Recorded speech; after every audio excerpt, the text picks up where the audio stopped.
Charles Haley. You're listening to Nothing But Niners. This is Kyle Juszczyk, and you're listening to Nothing But Niners.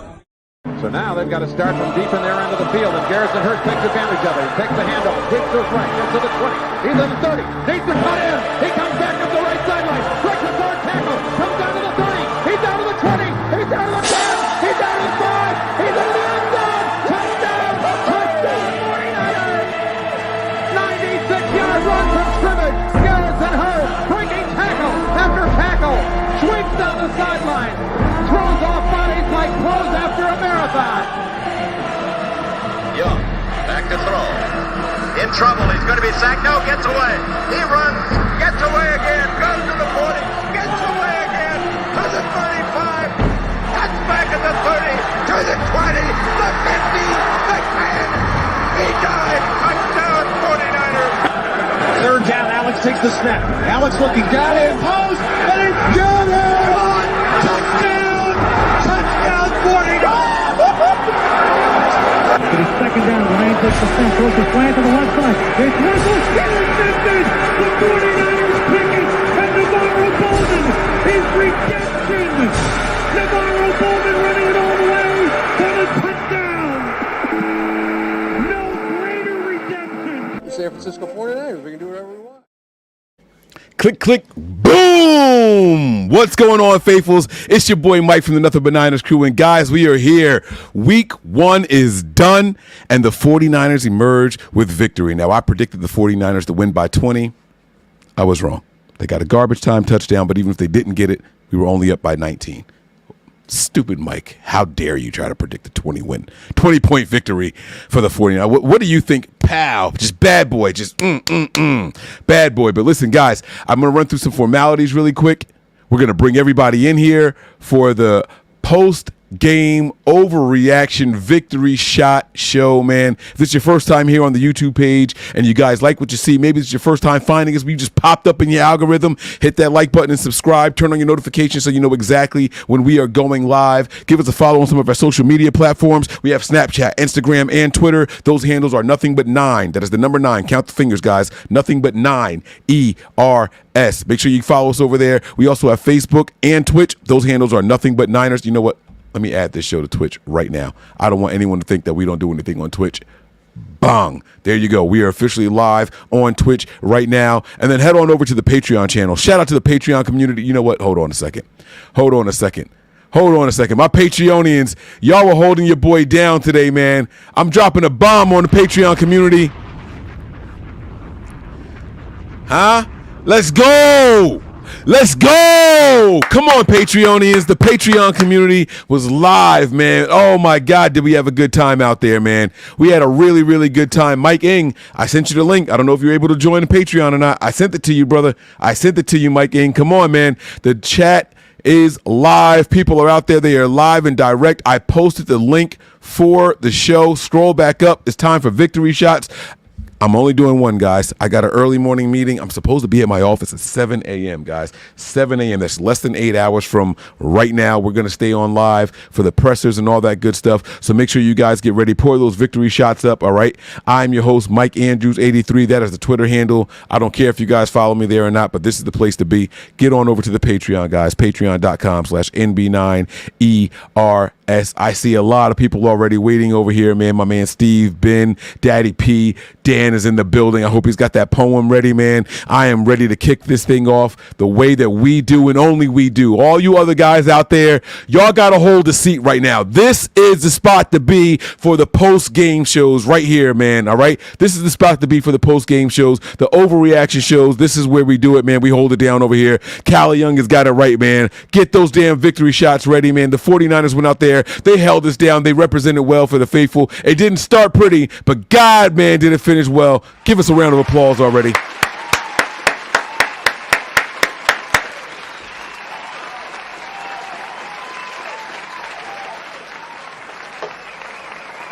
Come on. Come on. Let's go, baby. Let's go. Let's go. Yeah. Yeah, get that round of applause. I want that round of applause to be loud and clear. I'm looking for my girl, Melissa, man. I haven't seen Melissa in a while. on here. I would love to take a victory shot with her. Let me see really quick, guys, before I bring everybody in. I see you guys patiently waiting, guys. Bear with me for another second. Let me see if Melissa is sending me a DM. Sometimes she doesn't always see the chat, but let me see if I can find her in the DMs real quick. I would like to get Melissa in here for a victory shot. She could take it with milk or whatever. It depends on how she's feeling tonight. Why won't it let me switch profiles on Twitter or X or whatever this thing is called now? What's this thing called? It's called X. You guys call it X. All right. It's not letting me do it. So I have to log in on X all over again. Damn. All this time, I thought I was posting from my own shit. Who am I? I'm Mike Andrews 83. What's my password? Mike, you're drinking. Don't say your password out loud. It's okay. I don't even know what my password is. Now y'all got to bear with me, man. I'm sorry, guys. I got to find my password for my X account because I don't know why my computer logged me out. But it's all right. Listen, man, the 49ers went out there and they dominated today, man. It started ugly. The first 2 or 3 drives, not what we wanted to see. But the 49ers rattled off not 1, not 2, not 3 or 4, not 5 or 6, not even 7, but 8 consecutive scoring drives, man. 8 consecutive scoring drives. More field goals than we wanted to admit. Let's be honest, right? More field goals than we wanted to, but we got the job done. What's my password? There it is. We got it. Let me see if I can log in here. There it is, baby. Boom! Another click, boom! Where's my girl at? Melissa, where you at? I'm sending her the link. I don't even know if she's available. I don't know if she's up right now. She might be asleep, but I sent her the link because I would love to have a victory shot with our girl Melissa to kick off the 2024 NFL season. All right. I see you guys down there. I see y'all holding the drinks up and everything. Listen, I'm going to reiterate this one time, guys. I'm only doing one victory shot tonight. I got no more in me. I can't take any more. I've been sipping slow, nice and chill all night long. Okay. I've been chilling all night long, and I got a nice early morning, so you guys get ready down there. You guys get ready. I'm going to bring you guys up here in a moment, all right? So let me go ahead and get the ticker going across the bottom. Where is my victory shot ticker? Oh, yeah. Oh, yeah.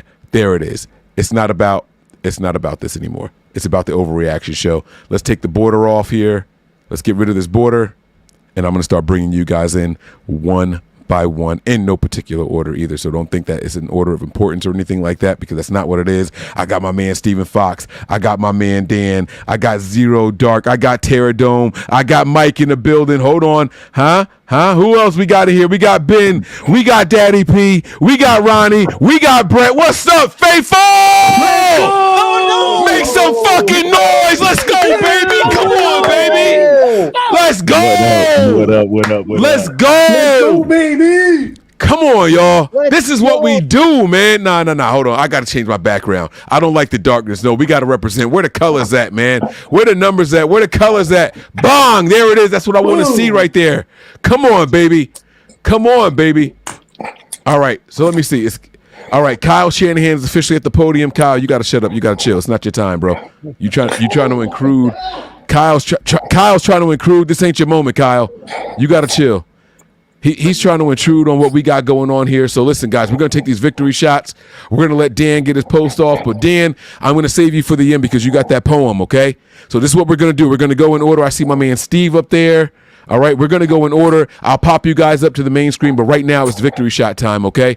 I want everybody to get those victory shots ready. Hold them up. Listen, I'm not much of a poet, but I've been doing this poem for the last 2 seasons in a row, and those last 2 seasons we've gotten at least to the NFC Championship game, so my poem ain't going to change, okay? Hold those victory shots up. Come on. We're missing somebody down there at the bottom. Who's at the bottom in the black shirt? I don't see your drink. There it is. Come on. There it is right there. Okay, y'all ready? Through the lips and past the gums. Watch out, tummy. Here it comes. Let's go. Let's go, baby. Come on, baby. Let's go. All right. We're going to isolate some people here on the screen. Let me figure out how to do this. I think this is the view I want right here. There we go. All right. We're going to start at the top. We're going to work our way down. Let's see if I can figure this out. Steve, I want your overall reactions, baby. Let's go. What you got for us? Everybody else, go on mute so there's no background noise. And as you guys pop up, take yourselves off mute, okay? Steve, the floor is yours. Let's go, baby. Here's the thing. First half I wasn't able to watch because I was at work. And I was this motherfucker. tracking it on my phone. And I'm like, I'm asking my friends, what the fuck is going on with the Niners? We have to sell for field goals. My friend said first game jitters. I was like, all right. So, yeah. Oh, not to mention, they just won me $120. Woo! Let's go, baby. I bet two people. I bet one person 100. I bet another person 20. Hey, you got them both, baby. That's what I'm talking about. Now let me tell you about my betting woes, okay? I made a bet tonight on this little betting app that we have out here in Pennsylvania. I'm going to share the picture because I got it right here. It's okay. No shame in my game. I'm all right. I'll tell y'all I lost. All right. I don't know if y'all can see that or not, but what I had here was over 41 points. We got that. Brock Purdy over 200 yards passing. We got that. Aaron Rodgers under 249 passing yards. We got that. Brock Purdy throws one touchdown. Didn't get it. Ayuk over 60 yards. Didn't get it. Breece Hall over 25 receiving yards. Got that. George Kittle over 30 yards. Got that. Deebo Samuel over 40 yards. Got that. Brandon Ayuk, 5 receptions. Didn't get it. Breece Hall over 4 receptions. Didn't get it. And Deebo Samuel, 4.5, which is 5 receptions. I missed it on the touchdown and Brandon Ayuk. My $10 bet would have paid $510. Brandon Ayuk and Brock Purdy did not come through for me. So I am happy that your fortunes were better than mine, man. I'm going to give you a nice round of applause. And then when the applause stops, you can continue talking. But good for you, man. I'm happy. I'm happy for you, bro. Thank you. I'm happy for you, bro. There's no hate in my blood at all. I'm happy that you were able to get it. All right. Let me lower that applause. All right, let's get that out of here. All right, Steve, go ahead. The floor is yours again, man. Happy for you, big dog. Thank you. And next time you talk to Wayne, tell him, how dare he forget that I told him to look for a betting app during preseason that Aaron Rodgers wasn't going to take a single preseason snap. You know, easy money. And I told him on his one of his shows, whether it was the one of his morning shows. Yeah, I'll let him know. Trust me, I got your back, bro. I'm gonna tell him. Yeah, I'm gonna tell him, man. He tried to say that I tell him to do that. I was like, this mother. You can say it now. We passed the 8-minute mark. This motherfucker said what? Like, does he not remember? Like, Come on, man. Come on, baby. I like it. I like it a lot. All right. Anything else from you, Steve? We got a lot of people waiting in the queue here, so I'm not rushing you, but we got to get to the presses and all that stuff. Nothing else for me because, you know, I'm not trying to take up too much of the time. I just wanted to get that out. All right. There you go, my man, Steve. Thank you so much for joining, big dog. All right. Thank you. All right. Next up here on the screen is Dark over there. I think my man got a do-rag on. Is this Z the dark one? It's dark because the dark. Okay, there we go. He got the do-rag on, man. What's going on, big dog?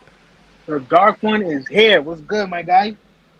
What's going on, baby? Your thoughts on the game, man? What's up? Listen, man, I'm going to keep it short and brief. You know, people got to get up in the morning and stuff. I'm just, overall with the win, I'm happy. I just wanted to see a little bit more from the D-line, but like I said, this is the first game. More games to come, more time to gel together and work as a unit. So I'm right about now, I'm happy with the results. I would like to see more from the defensive line, exactly. But hey, shout out to the team for getting the W. There you go. Hey, I'm going to tell you this. Collins is the truth. I told y'all that boy Collins was going to cook. He was out there those first 3 drives doing his damn thing, man. That boy Collins is going to be the one. I'm telling y'all. We did a little swap for Houston Niners. We did the Armstead and Collins trade, or a little move, or whatever you want to call it. And Collins is looking like the real deal. He's just getting started, baby. I'm telling you, that defensive line is going to come together. And don't forget, guys, we were out a little bit of depth right there. So, you know, the edge guys weren't all in the full rotation situation, but they did what they needed to do. We got a sack tonight. Nick Bosa showed up week 1. That's what we wanted to see. I was not happy, but wasn't disappointed either. You know what I'm saying? So for that to be the first game where they all played together, I'll take it, man. I'll definitely take it, man. Holding Aaron Rodgers to those measly little bit of yards that he finished with. Aaron Rodgers and the Jets, they got the ball back with over 4 minutes left, and his punk ass was sitting on the sideline, bro. That's some quitter fucking mentality if I've ever seen it. Aaron Rodgers, this ain't preseason. You don't get preseason against the fucking 49ers. I don't know what you thought this was, bro, but 167 passing yards, you saved that shit for another team, not the fucking 49ers. We don't play those games. You take that little measly 167 yards passing where you checked it down 90% of the time, you take that shit somewhere else. You save that shit for somebody like the Dolphins or the Patriots. You don't do that against the 49ers, bro.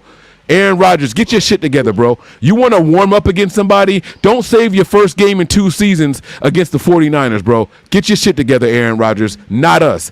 They not like us, baby. I've been saying it all year long. They not like us. And guess who's performing at the halftime show? You guessed it, Kendrick fucking Lamar, man. Z, anything else before we let you go, bro?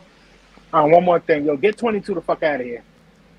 Sorry. Oh, get 22 the fuck out of here. He gotta what? Go, man. It was one play. It was just one play, bro. You going to cook him for that? He only did good for one play. Get him the fuck out of here. Get him out of here, yo. Oh my God! Come on, man. It was. Yeah, but come on, man. It was one play. Get him the fuck out of here, yeah. Isaac Yedem. I mean, listen. I can't even. I'm not even going to try to change your mind. I can't. I'm not even going to try to change your mind. Not on this episode. Maybe tomorrow night when we go live. I'm going to be live with the guy from 49ers Hive. Maybe I'll try to change your mind then. But tonight, I'm going to let you have that moment. All right. I'll be listening. All right, big dog. You have a good one. You be safe and blessed out there, all right? Bang, bang, natty gang. Let's go. All day, baby. All day. All right, next up, we're going to have my man Terror Dome in the building. TD, what up? What up? What up? What's going on, big dog? Take yourself off of mute. I can't hear you. I know your microphone. You the man. What's going on? You the man with the plan. I appreciate you having us on the Patreon, man. That was awesome. Those of us who have DirecTV went through a certain set of skills today because Disney and Direct couldn't get their horses together. Direct, you'll be hearing from me in the morning. Wait. Are you telling me that DirecTV didn't broadcast this game? No, they did not. No. Get the not on ABC or ESPN. Yeah, Disney and Direct, they have screwed me more than a fluffer in a Vanessa Del Rio video. Wow. DirecTV, yes. Well, let me go ahead and say this again. If y'all are looking for somewhere to watch the show, Terror Dome, I need you to point down because it's underneath you, big dog. I'm on the side right here. If y'all need somewhere to watch the games, primetime games will be held at the $1 tier, but every other game, you got to be at least $5 and up, guys. Patreon.com/MB9ers. Terror Dome is a witness to this tonight. He'll tell you we were there from start to finish. We did halftime and everything over there as well, start to finish. Patreon.com/NB9ERS. Fuck DirecTV. We're going to save y'all a lot of money. Y'all can come over there and rock with us. I know Terror Dome don't curse, but I'm going to say it for y'all again. Fuck DirecTV. Fuck Disney Plus, Hulu. Oh, I don't care. Come on over to Patreon.com/NB9ERS and y'all come and enjoy the games with us, baby, because this is what we do. All right, Terror Dome, the floor is yours. Yes, hey, man, pretty solid. We had some long, sustained drives. I said this on my program, which Terror Dome will be on tomorrow at 10 a.m. Recapping the whole weekend, especially this game.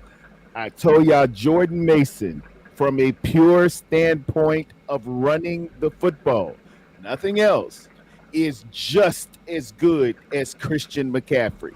He's just as good as a pure runner.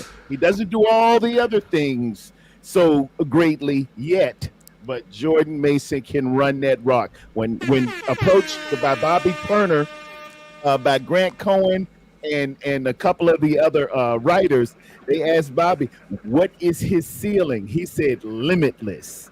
Quote, limitless. He said that last year. I've been on this kid. He reminds me of the old Marion Barber from the Dallas Cowboys back in the day, and a young beast mode. He has very good balance. He runs with his legs far apart, finds the hole. He's slow to it, fast through it, and he falls forward. So we'll be talking about that tomorrow at 10. Brock was Brock, man. 19 to 29, 65%, 231 yards. He usually gets a touchdown.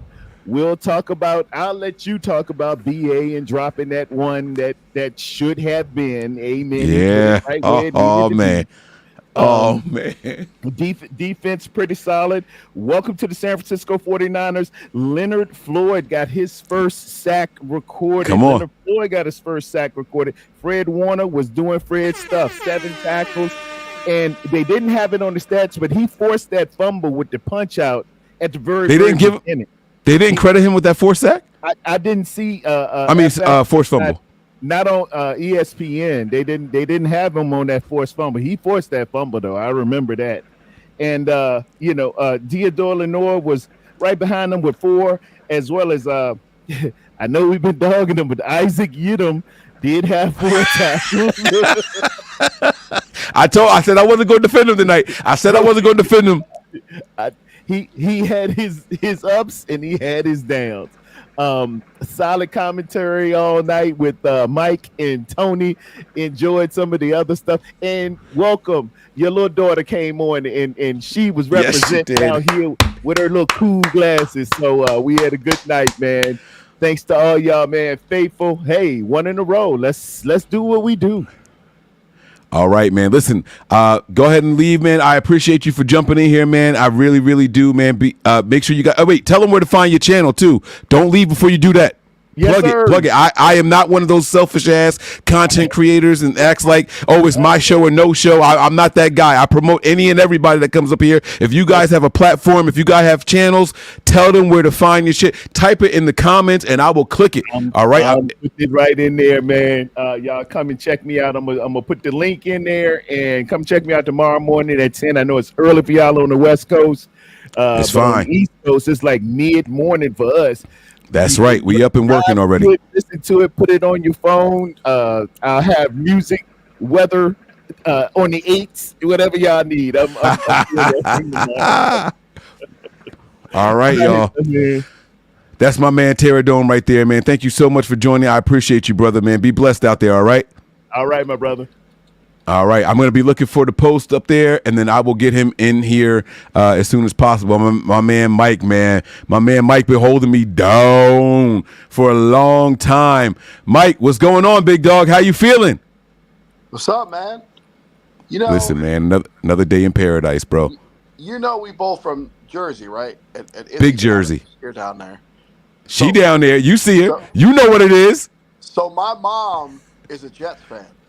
So she messaged me this afternoon talking about how no, she didn't. Feel losing to the Jets. No, she didn't. Wait. I need to know verbatim and in a quote what your exact response was to Mom, because you can't disrespect Mom Dukes. No, I did I put one of those gifs of what's his name, that actor? Damn it. It's all right. What was he doing in the gift? Laughing. Oh, and then I said a gif of Aaron Rodgers with the helmet and the thing over his nose, and I'm like, by this guy? Let's go. Sorry, Mom Duke. Hey, Mama Ing, we love you, but not tonight, Mama. I'm sorry. This was not your night, Mama. He ain't even finished the game, Mama. Huh? Tell her. Let her know, baby. I will. I'm definitely gonna be messenger later. What were your thoughts on the game, though, man? This was a fun one for the Niner fans, man. I think this was a fun one. Yeah, I mean, it wasn't too bad. I mean, it wasn't perfect, but we won, and that's all that matters. And I wish we wouldn't have gave up points at the end there, but it is what it is. I think Breezy almost had the score in his show. I think he said like 30-something to 13. So if they didn't score at the end, he would have been right there. He would have been spot on. And you want to know something crazy, man? Like, I understand that we put up 32 points, right? And we feeling like, like we dominated. Like when you see the final score, you think like that's crazy. I want y'all to realize something. Jake Moody and the Niners had to settle for 6 field goal attempts. 6. That is 6 drives that didn't end in touchdowns. Just take half of that away. If you just make it 3 and the other 3 were touchdowns, the Niners have another 12 points on top of this. Another 12 points on top of the 32 if we could just get half of those as touchdowns. Man, bro, if this is first week jitters, if this is first week with this team playing together with a new offensive line, Trent coming back from not playing, Brandon Ayuk coming back from not playing and practicing, Jacob Cowing, the rookie out there contributing from Mason's first start. If this is week 1 without Christian McCaffrey, the league is in fucking trouble. I'm sorry, Mike. I'm supposed to shut up and let you talk. I'm sorry. Go ahead. I'm sorry, Mike. I'm sorry. Man. I don't mind letting you talk. It's your show. It's all good. You got it. The floor is yours. I mean, come check me out. Woke Niner Recaps. I'll eventually get there. It is. Out.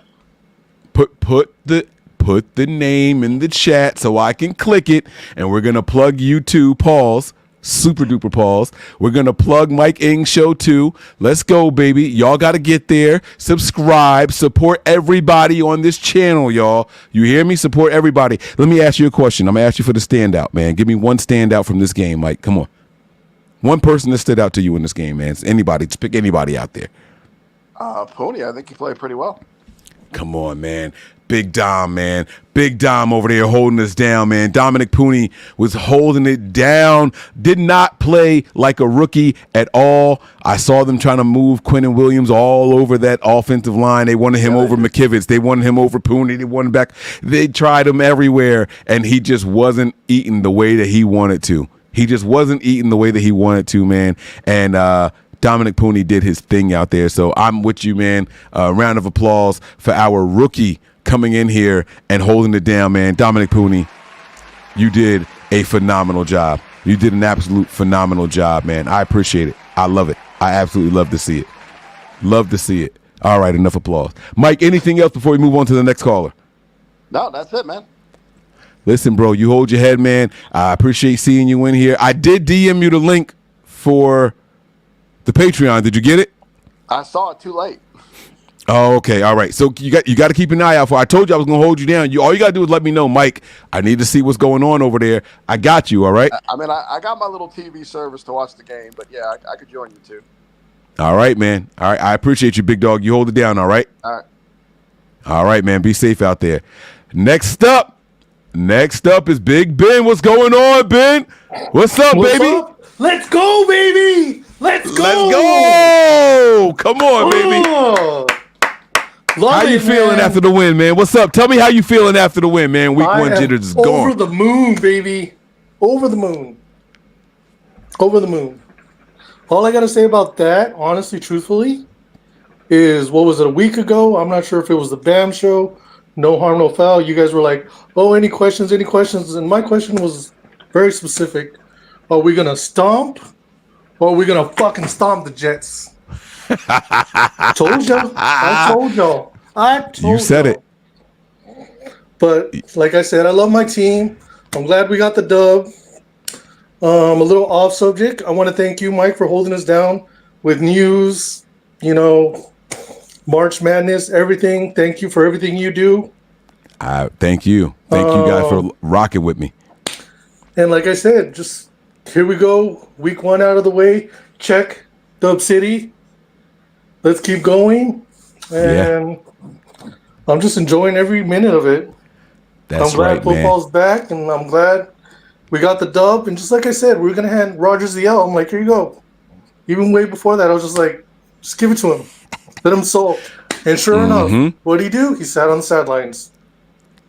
Yo, see, this is what I don't get. And I understand that Aaron Rodgers is a veteran and he's one of the greatest, blah, blah, blah. All that mouth vomit, get it out the way. Your team is losing. There's 4 minutes left and you're sitting on the sideline and you haven't played football in a year and a half. Why? What were they afraid of for putting him back out there? You are supposed to go out on your shield and go down with the ship when you are supposed to be the captain, when you're supposed to be the guy. Yes, sir. What are you doing sitting on the sidelines? What message are they sending? We're not going to hurt you. We're not going to do a dirty play, right? We saw a hip drop on Juwan Jennings, right? We're not going to do that to Aaron Rodgers. Exactly. Our Niners play with dignity. We play with integrity. We play with respect. We're not going to do that to you, Aaron Rodgers. Get your punk ass out there and go down with the ship. Instead, what do? You run to the sideline and you let your backup lead the team on a scoring drive. You let the backup go out there and march them down the field in what we're going to call garbage time. Aaron Rodgers, that was supposed to be you stat padding. That was supposed to be you showing people, hey, well, at least he finished with X, Y, and Z. He didn't have the balls to go out there and do that. That's telling me that Aaron Rodgers has too much power in that Jets locker room. Whose decision do you think it was to send Aaron Rodgers to the sideline? Do you think it was Robert Saleh and the head coach, or do you think that was Aaron Rodgers' decision? That was his decision. Exactly, and that tells me that team is already in trouble. They're already in trouble, and they don't even know it. Week 1, they've already failed. No one expected them to go out there and really win. No one really expected them to go out there and really win, but they expected them to compete from start to finish, and they couldn't even do that. They couldn't even compete from whistle to whistle. Facts. What a disappointment, man. What a straight disappointment, man. I couldn't believe it. I saw him on the side. I'm like, wait, he's not coming back out? Like, they treated him like he was Brandon Ayuk. Like, what the fuck are we seeing? What are we seeing? So I'm going to shut up. Anything else before we move on to the next person? All I got to say is that to me, showing that, it's just showing, again, maybe the Jets aren't ready. Maybe they're scared. Like, not only with us, I just mean, like, in general. Maybe he really is scared of getting hurt again. He is a veteran. I don't respect him. Because, again, just like how you said, that little mouth of his, how he's like, oh, I grew up in California. I should have been a Niner. I was a Niner fan, blah, blah, blah. Okay, so what? You didn't get the pieces dealt with, to be in our team. We looked past you. We picked other people. So what? You keep going. You were in Green Bay. You guys still went to the playoffs, blah, blah, blah. Sure. Still kicked your ass then. But at least show up. Put up some kind of fight. Exactly. But I think the only thing that also, too, that, like, resonated with me, like, as soon as I saw that punch out by Warner, and I know he probably had help with other people, too, but as soon as I saw it, I'm like, there's the punch in the mouth right there. Jets are going to go. They're done. They're done. And I just sat there and watched the rest of the game. I was just like, let me know when it's finished. I know we got the dub already. By 13, oh, sure. 20, why not? Yeah. 49, let's go, baby. Yes, sir. Yes, sir. I absolutely love it, man. Thank you so much, Mike. Let's go for the rest of the season. Dub City, baby. Yo, Ben, I appreciate you, big dog, and I'm looking forward to next week when we do this again, man, against the Vikings. Let's go, baby. Let's go, babe. Take care. All right. Peace. That's my man right there. I love to see it. Absolutely love to see it. My man, Daddy P, you're up next, man. What's going on? You over there in the dark. Oh, why? There it is. There it is. What's going on, big dog? What's happening? Yes, sir. Yes, sir. Hey. Dub City. All day. Love with Dub City. Look. Wait. Hold on. Wait. Hold up. I'm going to do this one for you. Hold on. Gotta let the hair out. I'm going to do my Fred Warner impression. Hold on. What do we say? Dub City, baby. Let's go. Dub City, man. Huh? Let me give y'all my Fred Warner impersonation, baby. Dub City. Let's go, man. What's up? Come on. Turn up on them hoes, man. Let's go. Throw them hands up, y'all, because we did this stuff. Look, I'm going to be brief. I'm going to start off with Aaron Rodgers. So disappointed. But what you want to know why I'm so glad that he sat down and conceded to get his butt kicked? He wasn't scared, y'all. Aaron Rodgers ain't scared of nothing. Oh, wait. He is scared of something. The 49ers. That's what he's scared of. The San Francisco 49ers, baby. Let's go. Hunt them boys. Yeah. He know what it is. When you hear them horns, we coming, baby. You better run. It's purging out here, baby. We hitting anything moving, baby. He couldn't even impress me, not a little bit. Now, whatever he do with the rest of the season, but I want to remind y'all, Aaron Rodgers said in his own press conference, if we win tonight, we going to the Super Bowl. We the best team in the league. If we lose tonight, we the same old Jets. Well, guess what? Y'all the same old, your words, not ours, y'all the same old Jets. So get used to that. Same OG. Let's go, baby. Get used to that, because that's exactly where y'all gonna be for the rest of the season. The same old Jets. Your words, your declaration, and words have what? Power. Power. That's right. Speak those things that be not as if they were. Aaron Rodgers did that. He said to all of us, we the same old Jets. And you are. But that's right. We are up and coming better version. We put up 32 points, no touchdowns from Brock Purdy, but still 240 yards, a passer rating of over 65%. I would have loved to have seen, I really wanted to see Brock Purdy put up like 5 touchdowns. And here's why. I got a cousin and his friend, and they just hate on Brock Purdy so much. It's not even that they hate on the 49ers. They just hate on Brock Purdy. So this is the second best quarterback of all times that Brock Purdy has gone up against and put up 30 points on. Who was the first one? Tom Brady made him retire. Second one, Aaron Rodgers. He gonna retire. He gonna be He done, baby. He done, baby. Let's go. It's a wrap. It's a wrap. I loved seeing Jordan Mason. I loved seeing the first game back jitters. I love that Brock Purdy didn't bow out of the game even when we had a big enough lead that he could have. And I love the fact that Aaron Rodgers was such a coward that he went and sat down in the fourth quarter. I now would say I would never take Aaron Rodgers over any other quarterback, because you are a coward. You are a wimp. You are a simp. You are a buster. You are everything. Because if you really the man, you go out fighting. Come on. You go out fighting. Win, lose, or draw. You knew you was gonna lose that game. You stand there. You fight it out, and you prove to the world why they paying you all this money. Why we consider you a great. And at this point, you're not a great. You just a guy. In my eyes. Come on. Because if you the man, you stand 10 toes deep on that field, and you go out there and you go down with the ship, like you said. You gonna lose. That's right. Lose with dignity. If you gonna lose, lose with integrity. If you gonna lose being the man that you claim you are. That everybody done hyped you up to be. New team, all these great players over there. See, I'm not even really gonna boast about my team. I'm gonna rag on the fact that everybody wanna gloat about all these other quarterbacks in the league and all these other teams, and tell us every week how we gonna lose to this guy because Brock Purdy is the weak link. Well, guess what? Brock Purdy put up more numbers, put up a better show. I missed a lot of the game, but what I did see, I liked. Jordan Mason, loved it. Loved what I saw out of him.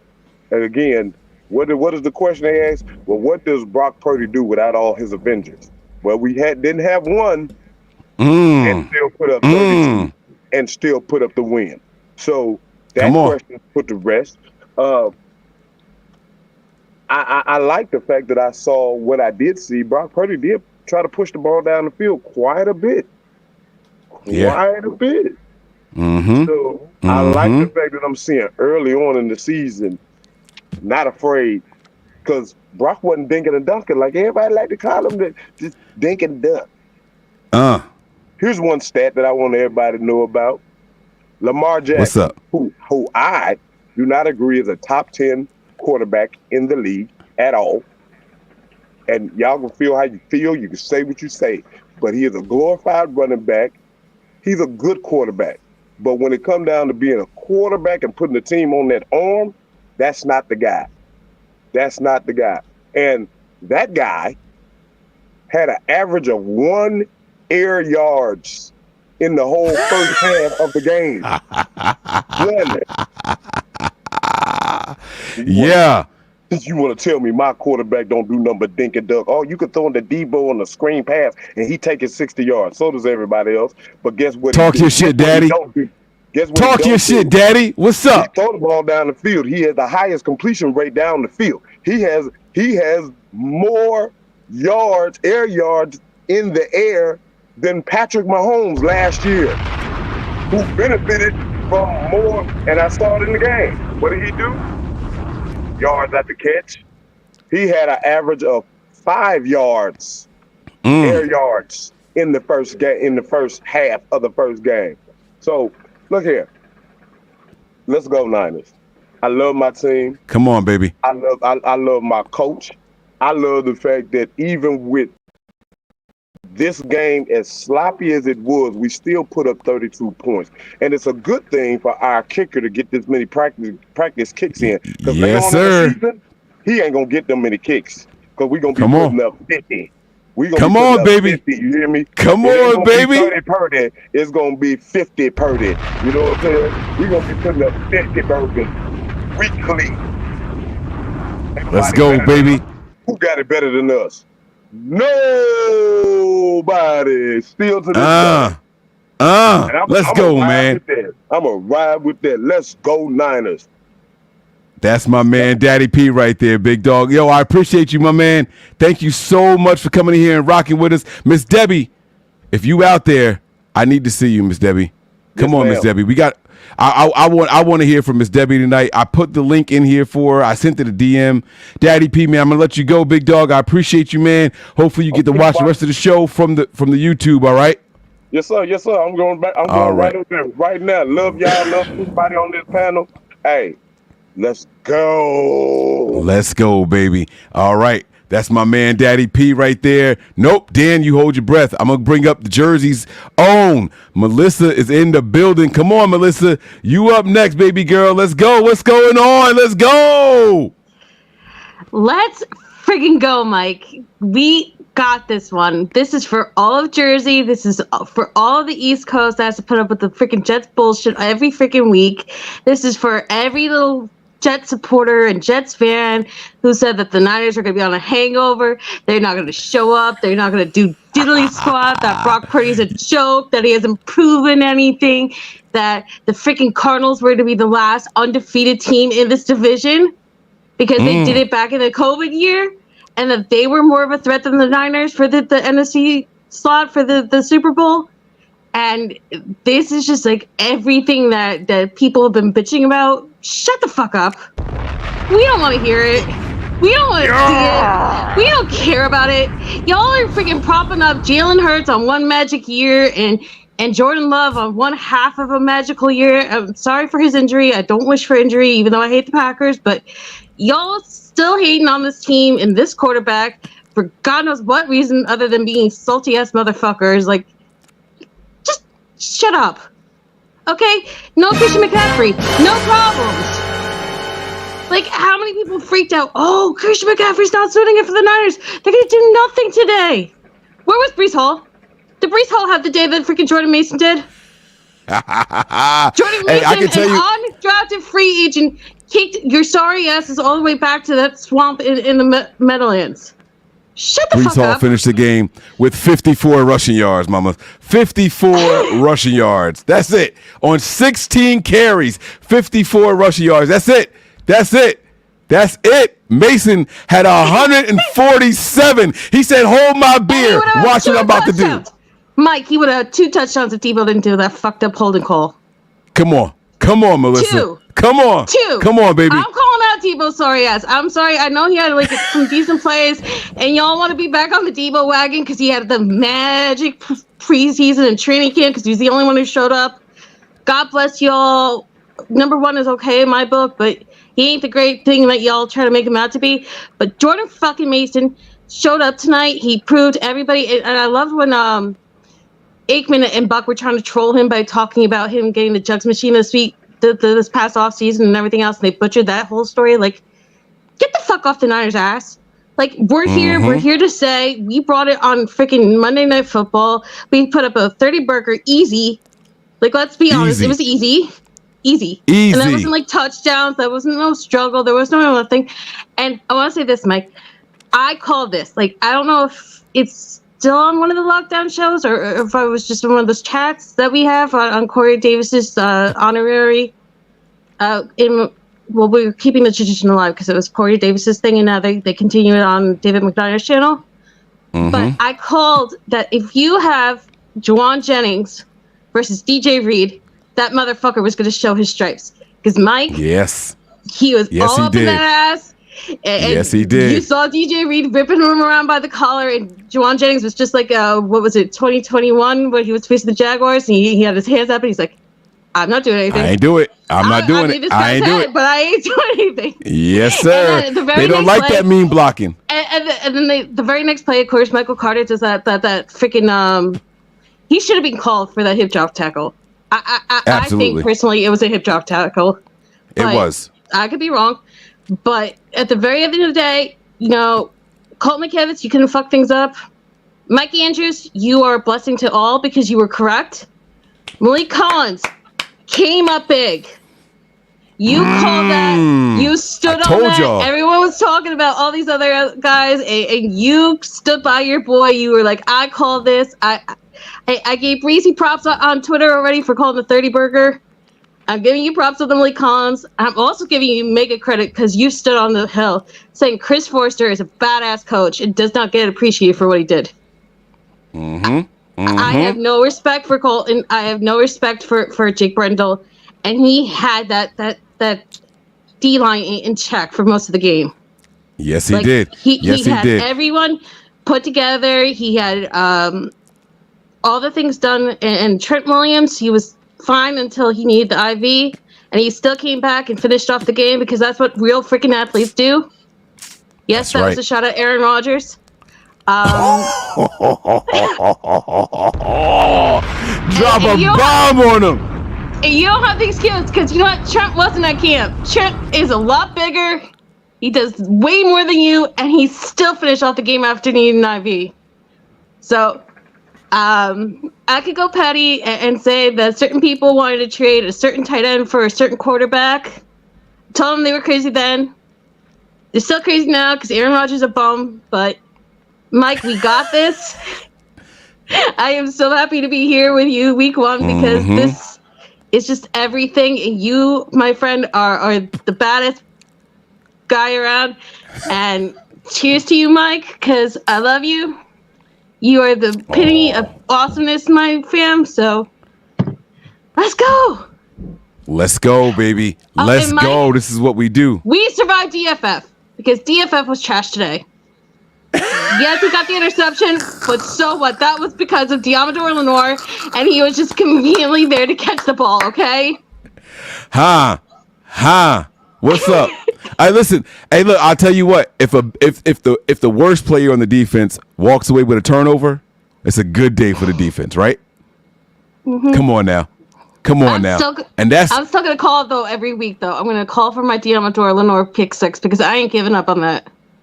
He's going to get one. I promise you. Lenore is going to be all pro this year. I'm telling you. I'm right there with you, love. I don't care about all pro. I don't care about all these people saying that he's going to price himself out of the Niners. If he leaves, God bless him. I hope he goes to someone like the Texans and can star there if that's what he wants. I mean, that's so up to him. He's earned his money, whether it's here or elsewhere. But Nick Bosa, I beg of you, do us all a favor from coast to coast and all over this great nation and country and this world. Do not get another flag on Diamador Lenore's next pick 6. Just do us that favor. You can have whatever sack numbers you want. You can do whatever the hell you want. You're Nick freaking Bosa. Just don't take another pick 6 away from that man. I hear you. He'll get one, though. Don't you worry about it. They're going to get him synced. They're going to get it locked up. I don't know if you saw it. I got the sign. Oh, I saw it. I saw when you had it lit up. I saw it. Yeah, get the lights on it. There it is, baby. Let's go. It's NB Niners all day, baby. Let's go. Y'all see it. Let's go. I love it. Absolutely love it. Melissa, thank you so much for joining us. We're going to go ahead and keep it moving, though. We got a lot to get to. I'm going to bring my man Dan up here for the poem. Melissa, thank you so much for joining. I really do appreciate it, all right? No problem. All right, Dan. Love you too, love. All right, here we go. Oh, wait, guys, it's officially after midnight. Happy birthday to my wife, my Melissa. It is officially her birthday here on the East Coast. I'm giving a round of applause to my wife. Let's go. It's loud. Happy birthday, Feliz Cumpleaños to Melissa Andrews. She is a badass. That's right. Mrs. Nothing But Niners in the building, man. Happy birthday to her. Happy birthday to her. All right, Melissa, thank you so much. Dan, are you ready? Dan is ready. It is your moment, big dog. I hear you loud and clear. Come on, man. What's going on? Oh, not too much. So Disney and DirecTV are stupid because I was at work and I wanted to watch the beginning of this game, and when they turned it on, I didn't even know Disney was in a fight with ESPN because I don't have cable, and I watch games sometimes at work when I have to work, and when I got on there, it was like, what the heck? They're in a fight, and so I had to. Let me put it this way: I had to sail the 7 seas to go look on how to watch the game, and I found one, and I put it in my ear, and that's how I watched it today. So, listen, man. I'm going to say it again. I'm going to show it again for those of you who are looking for somewhere to watch the games, man. I'm sorry, but I'm going to keep on posting it because this is what we do. Patreon.com/NB9. ERS is much cheaper than Disney Plus. Hey, listen, how can Disney be fighting with ESPN? They're the same fucking company. Like, what is that? Like, what does that even mean, bro? I think how my buddy explained it is he is like Disney is not fighting with ESPN, but it's fighting with DirecTV or something. Ah, okay. But I thought YouTube had it. I didn't even think YouTube had the stream anymore. I thought it was YouTube. I have no idea. Well, hey. Congratulations on getting your memberships back on YouTube.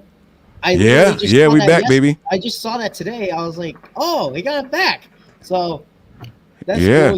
YouTube decided to recognize one of the Super Chats are back on. Yeah. Oh, and by the way, my man Sean Shepard said here, he said, I am the Super Chat king. And he put a challenge out to any and everybody out there watching. He said he dares somebody to beat him or challenge him as the reigning Super Chat leader. So listen, this ain't me. It's not me. It's my man Sean Shepard. He says y'all don't want to smoke. I don't know if anybody wants to smoke. We do have Super Chats tonight already. I'm going to flash it real quick. I'm going to put it away. I'm going to flash it real quick and put it away. But Sean Shepard says he is the Super Chat reigning king, and he dares somebody to come out there and challenge him. Now, you see it scrolling across the bottom, man. It's time for the victory poem by Dan the Poem Man. You give me a little section at the Oh, you got your own ticker. What's up, baby? Come on now. I know how you get down after the victory now. It's not just victory shots. It's poem time, baby. What up? What it do? You know what? Wait. You know what? Let me pour another shot for the victory poem. Hold on. Let me step away for a second. Let me pour one more shot. Yeah. You hold on to yours. I'm going to go fill the cup here. Y'all see what it is. Faithful then, faithful now. This is from my man 49ers Hodge. He made this one just for me. He's even got the 49ers logo in the bottom of the cup.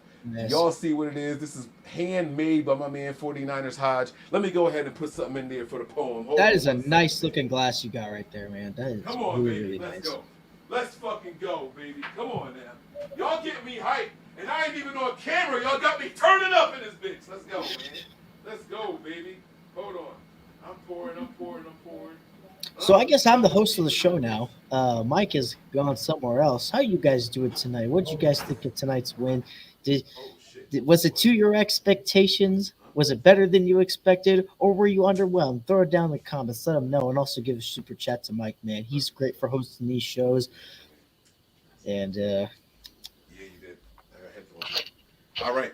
Myself, Dan. I would love to do one with you sometime, man. Hit me up. My Discord is Dan the Corn Man. So go ahead, hit me up. We'll get you one. We'll do one together. All right. All right. So this one right here is from my man Dan with the victory poem here. Looks like I'm going to be taking double shots every single night now after a victory shot, because I'm going to do one with the poem comes on. We're going to save it for last because my man Dan puts his work in, and I'm going to say the poem one more time, my little poem, and then we're going to get Dan's poem. All right. Through the lips and past the gums. Watch out, tummy. Here it comes again.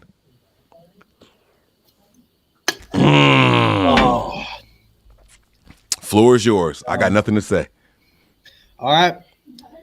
In the clash of titans on a field of green, the 49ers defense proved a mighty machine.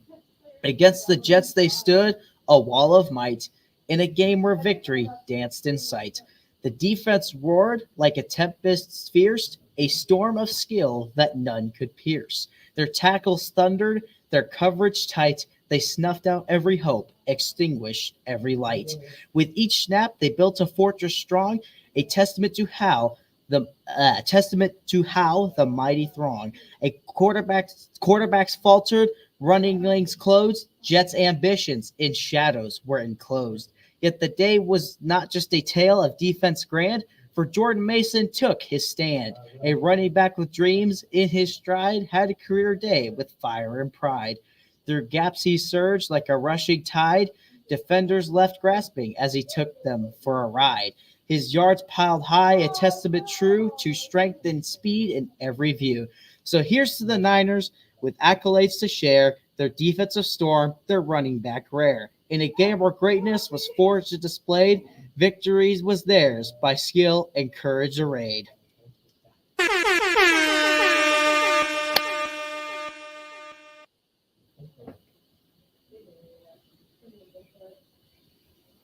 My man Dan with the bomb poem, man. Dan, bro, I gotta know something from you, man. Honestly. Yeah. And I hold up. Let me put this on the two screen thing. Let me pop up in here with you. I'm gonna make myself full screen. We're gonna go double windows here. I gotta know, man. How? Wait. I'm doing it wrong. Oh. Hold on. I'm doing it wrong. That's still not the right one. There it is. Okay, there we go. That's what I'm looking for right there. Dan, did this game go how you expected it to? Be honest with me. Be honest. When you found out, I'll tell you what. When did you find out Christian McCaffrey wasn't going to be playing? I found out pretty instantly. It was on NFL Network at about 5 o'clock. Is that when you first found out? That's when I first found out. Because I first found out, not a funny story, but my buddy was like, I wanted to pick. I had Christian McCaffrey on his team. He was like, should I take Jordan Mason? And I was like, no, I think he might actually play tonight, so you should probably keep him. And I kind of led him astray on that. And then like literally like 15 minutes after that, they declared that he wasn't going to play or something. And I was like, sorry, man, you should probably go get Jordan Mason. And that's when I found out when it came on TV on NFL Network. I'm going to fault you for this. That means that you don't watch the daytime shows, because I've been saying for over a week that Christian McCaffrey was going to miss at least the first 2 weeks of the season. I've been saying it for a while, and I know it wasn't reported. Dude, I work and do school. No. I'm not faulting you, but what I'm trying to say is this. For those of you guys out there, we do a daily show 5 times a week. Now, we split it. Wayne gets 3. He gets 1, 3, and 5. And I get Tuesdays and Thursdays. These 2 little fingers that are hanging here are my shows. But I said it on all those shows that the Christian McCaffrey injury was more significant than what the Niners were letting on. And I told people, if you got Jordan Mason or if you got Christian McCaffrey, quickly go out and get Jordan Mason in your fantasy leagues, because I'm telling y'all there's something funny about this McCaffrey injury. Now, I also said, while all the major people were saying Trent Williams on a pitch count, he's on a pitch count, I said that's not true. A snap count is you're only playing X amount of snaps. Let's call the number 40, right?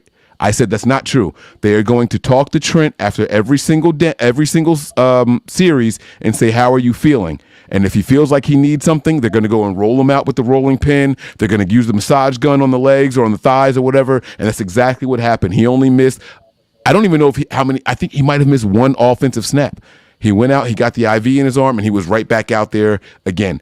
So, guys, don't just get your news from the national media. The people that follow this team closely have some insight, okay? We're not the Josina Andersons. We're not the Adam Schefters. We're not the Ian Rappaports. We're not the Mike Garafolos. But we follow this team more closely than the national people do. And if you listen to our shows, you will get some good nuggets, all right?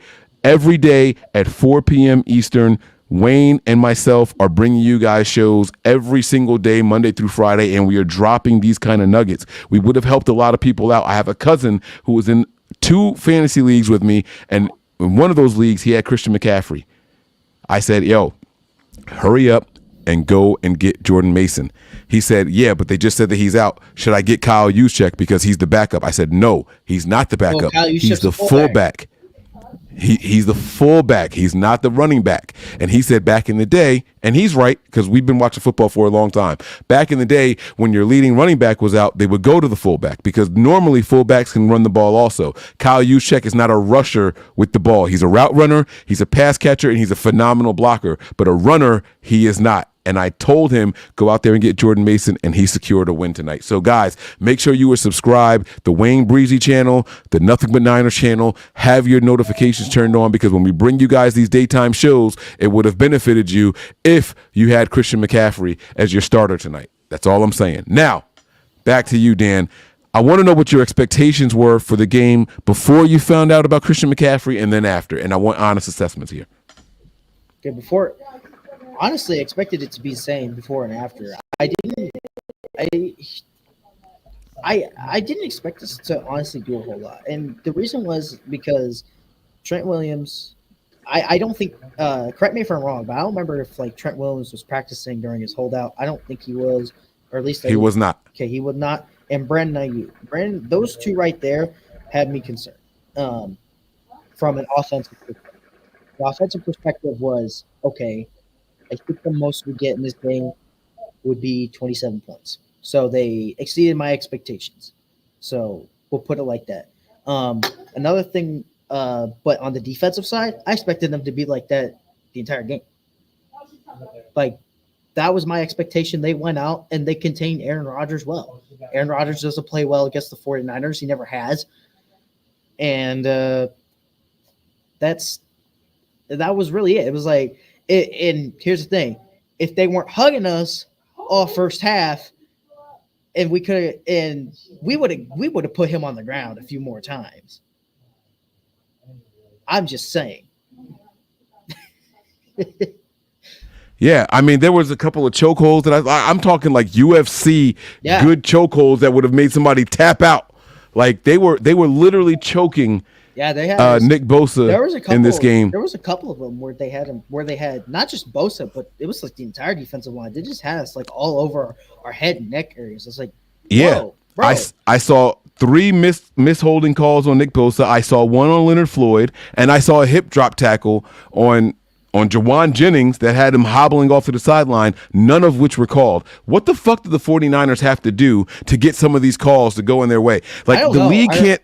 Dude, it seems like anytime they play a big quarterback, whether that be Patrick Mahomes, Aaron Rodgers, and if Tom Brady was still in the league, they'd probably do it too. Mm-hmm. But like, it seems like anytime we play anybody that has a recognizable big name star quarterback, they don't call these holding calls. Right. And I just don't get it. I don't either. Like I don't want to go back to that Super Bowl, man. Like, that's the first. No. Don't do that. Don't. I'm not trying to. I'm trying to think of another specific instance where this happened, where it made me really mad. Might have been. Was it the Ravens game last season that I was really mad at? There was like one where I was like really mad No, it was the Bengals game last year. I came on here. I said I was really mad that they didn't call those holding calls against the Bengals because they were just the same thing. They chokehold us whenever we play a big quarterback. Yeah. And it's just like I get it, but the league can't come out and say we're emphasizing these type of things and then don't emphasize it. You know what I'm saying? Like it just doesn't make any sense. Like yeah, they say things like we're gonna crack down on holding calls and pass interference, and we're gonna make sure we got those right, but they never do. Not with the Niners. Like other teams. I would say sometimes with other teams it's the same case too, but I mean, in special instances, except like if it's like really egregious and they don't call it, it'll be on the news. But when it's with the Niners, hell no. Right. They don't care. And I just don't get it, man. And I don't want to be the 40 whiners, and I feel like that's what we're doing. That's what we're being. But it's like everybody sees it. Everybody sees it. Like, what else do we have to do to try to get some of these calls to work in our favor? Yeah. Like, I just don't know. Miss Debbie is finally in here. I wanted to get some words from her, and then I'll bring Kyle Shanahan in here. But Miss Debbie, thank you so much. Miss Debbie, you see what I'm rocking, right? Huh? How does it fit your boy? You were worried about the size. I know I lost a lot of weight, huh? We on our weight loss journeys together. But how does it fit your boy, huh? What's up? We in here, Miss Debbie, huh? You got me my baseball jersey. I said I wanted a 49ers baseball jersey. Miss Debbie was kind enough to send it to me. You were off of mute, love. Please, please, please share some of your thoughts. Tell us how you felt about this game. I can only imagine what you were going through. I am so happy that you were able to join, even if it's just for a couple of minutes. How are you?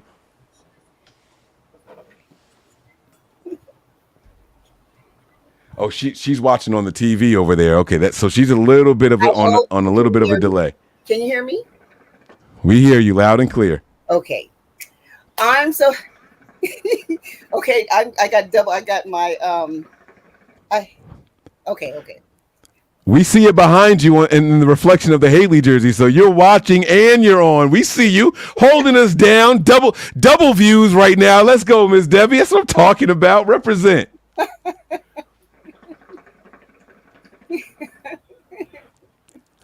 How did you feel about this game? Talk to us, love. Mike, I'm so glad that first of all, that you got it. And I'm glad to see that we're both, like you said, on our journey. Let me tell you.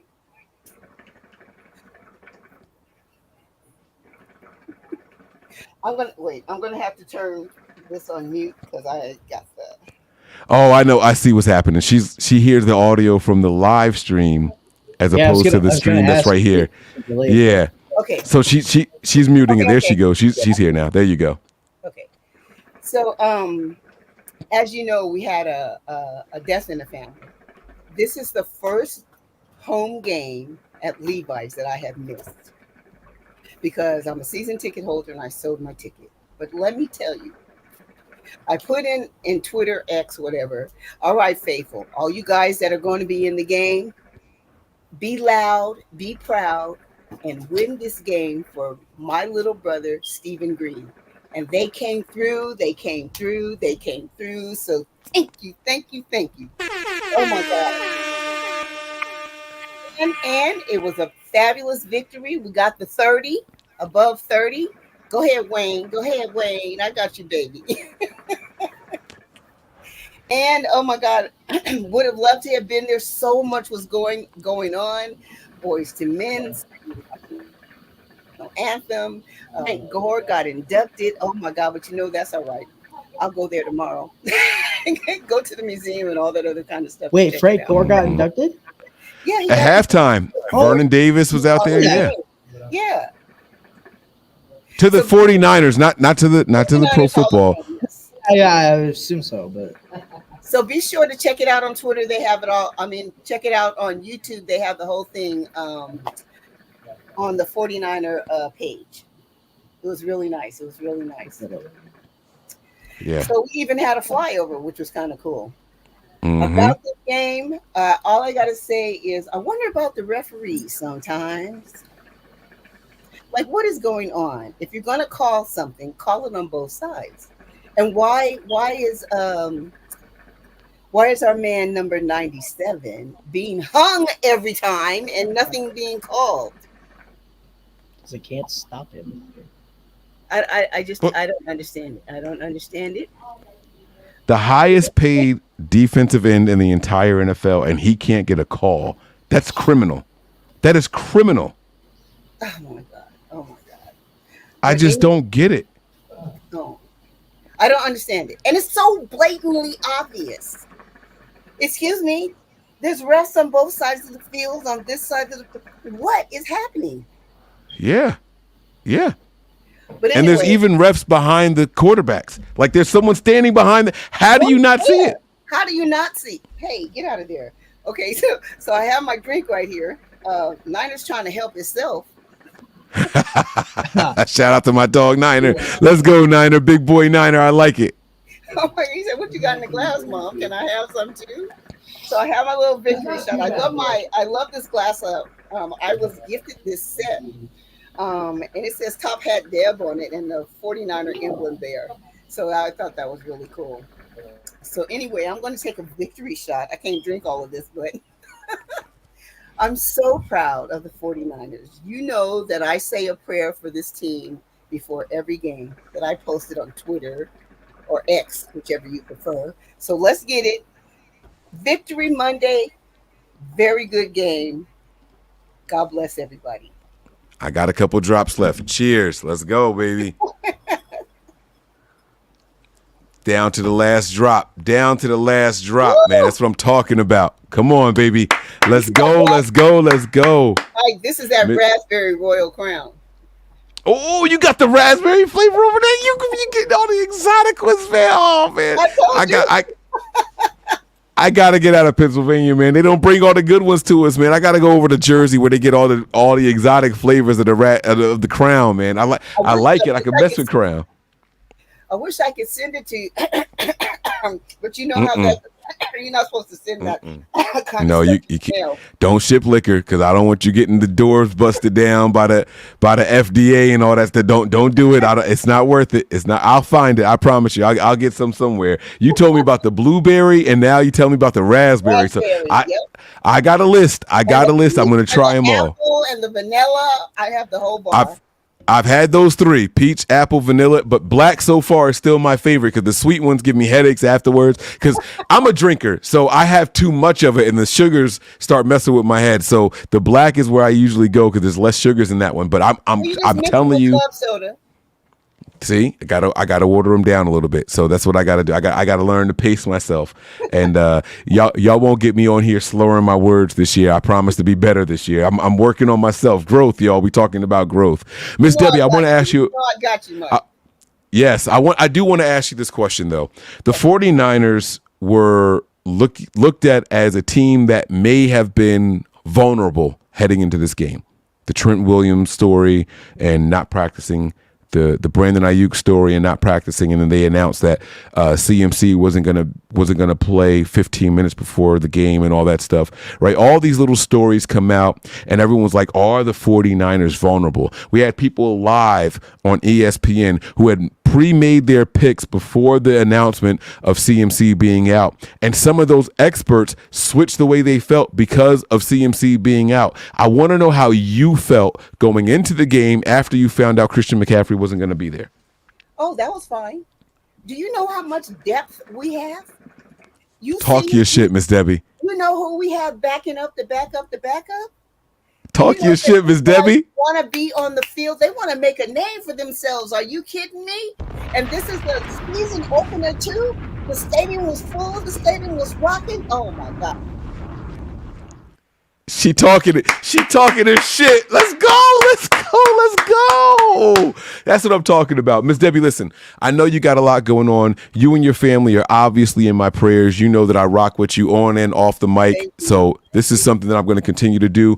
You guys are welcome to stay. I have to bring in Kyle Shanahan. Y'all know I break down the pressers on the Overreaction shows, and that's how I wrap the show up. If you guys want to stay, feel free. If you guys want to go, I will give you your opportunity to have your final thoughts. If anybody has to go, raise your hand if you're going to be leaving.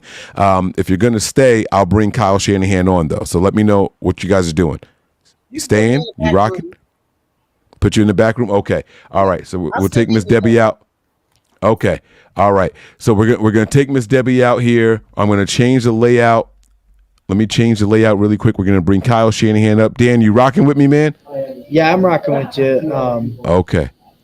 All right.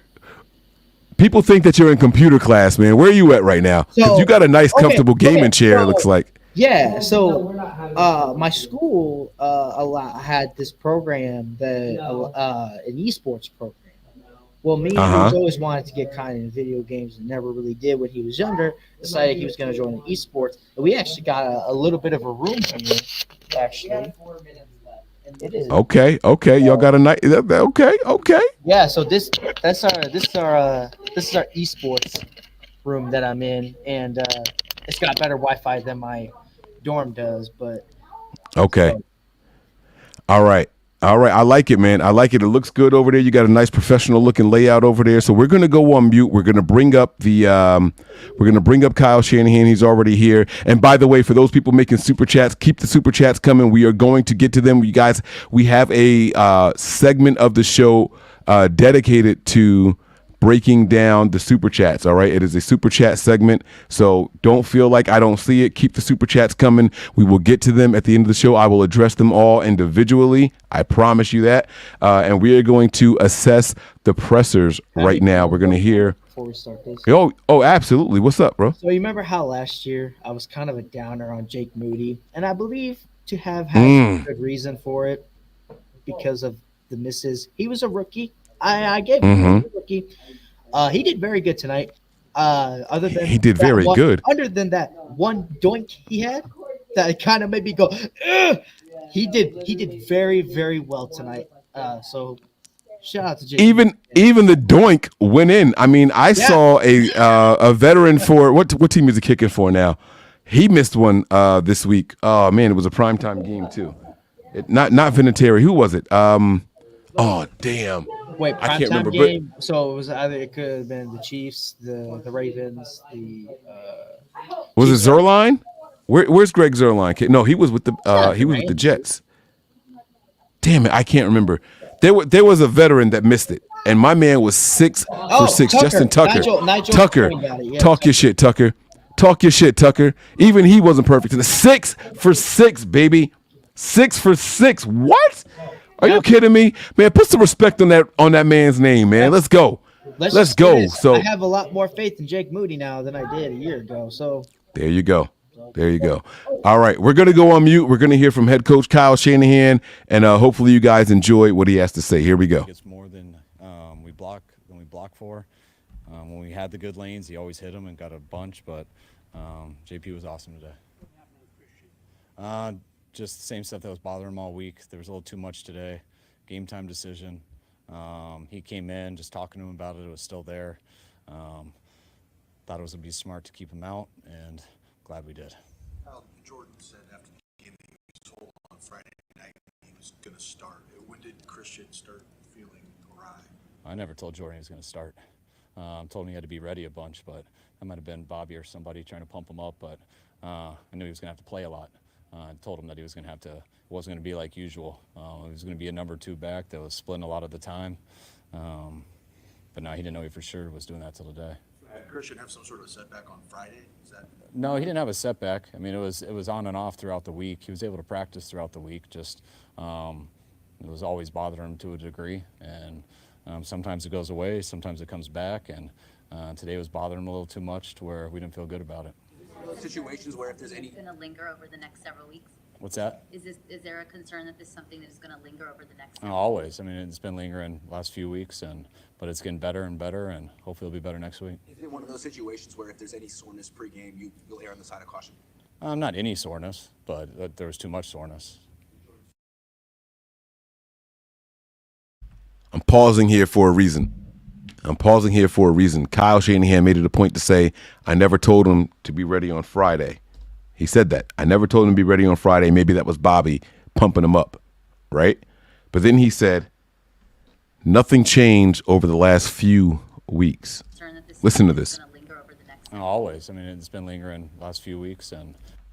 It's been lingering the last few weeks, and it could continue to linger into next week. But he didn't tell Mason that he was going to be the starter, right? I'm telling you guys now, don't count on Christian McCaffrey playing next week against the Vikings. I'm telling you all right now, don't count on Christian McCaffrey playing next week against the Vikings, all right? Kyle's not going to come flat out and say it. He shouldn't come out and say it. Let teams plan. They got a whole game of film to watch on Mason, and they have a whole 2-3 seasons of Christian McCaffrey here to watch on him. Let them try to break it down. Let them study as much as possible. Waste their time watching both backs because this is the Niners, baby. The depth, like Miss Debbie said, the depth is real. But it's getting better and better, and hopefully it'll be better next week. Is it one of those situations where if there's any soreness pregame, you'll err on the side of caution? Not any soreness, but there was too much soreness. Performance tonight kind of give you some reassurance that you could allow Christian to maybe heal more than? Not really. I mean, we think very highly of JP. when he's been in those situations. That's what he's always done, and you always want Christian out there. What he brings to the run game, also what he brings to the pass game. So it's huge to have Christian, but not at the expense of losing him for more games. What went on with this team this summer, the holdouts, and then obviously your shooting and so much going on in the last few weeks. Did you ever worry about the flow of the game? Did you always understand this is what could be possible in week one? Yeah, I'm with our team every day, so I know there's lots of news stories and stuff with holdouts and things like that, and when are people coming back. But our guys have been awesome in practice. They've been very focused. Anytime guys don't get a lot of practice in, I wish we could have more. So I wanted to mesh more with those guys who just got here this week. But being able to get 4 practices in with those guys, having the extra day, things like that was great for them. Still got a long way to go. Today by no means was perfect. There were some parts that were sloppy, but just overall, all 3 phases played really well together. Being able to score there at the end of the half and with the field goal, run the clock out, score the opening drive of the third quarter. Our defense getting the 2 turnovers, our kicker going 6 for 6. Being able to have 37 runs, I look at that as a complete team goal that we try to do. So I was real happy with just the team overall. I think Trent and IU look to you. They seem fine. I'm sure we'll see some things when we watch the tape. But nothing that cost us. What do you think about the defense, particularly against the run? You guys had some changes over the offseason on that side of the ball. Some injuries, obviously. It seemed like a strong first impression. Yeah, I was really happy watching the D from the sidelines. I thought they were running and hitting. That's the thing that jumps out the most. They got a few big plays on us on a couple drives that got them moving, but for the most part, I thought we were winning most of the downs and gave up a couple big ones that we got to clean up, but I was real impressed with our defense today.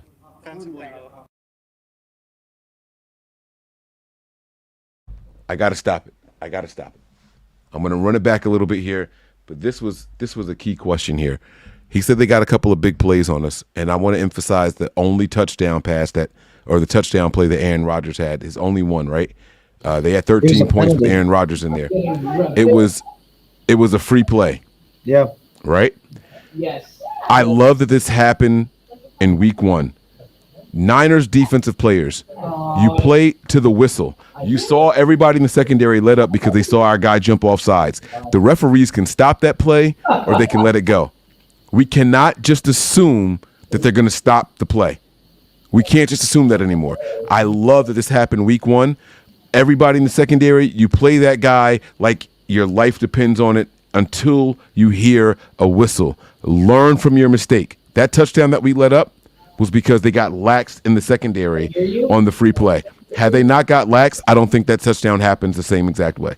So kudos to them letting it happen in the game that, we were dominating, but you got to learn from those errors. You got to get better. So that's my take on that. I'm glad it happened in week 1.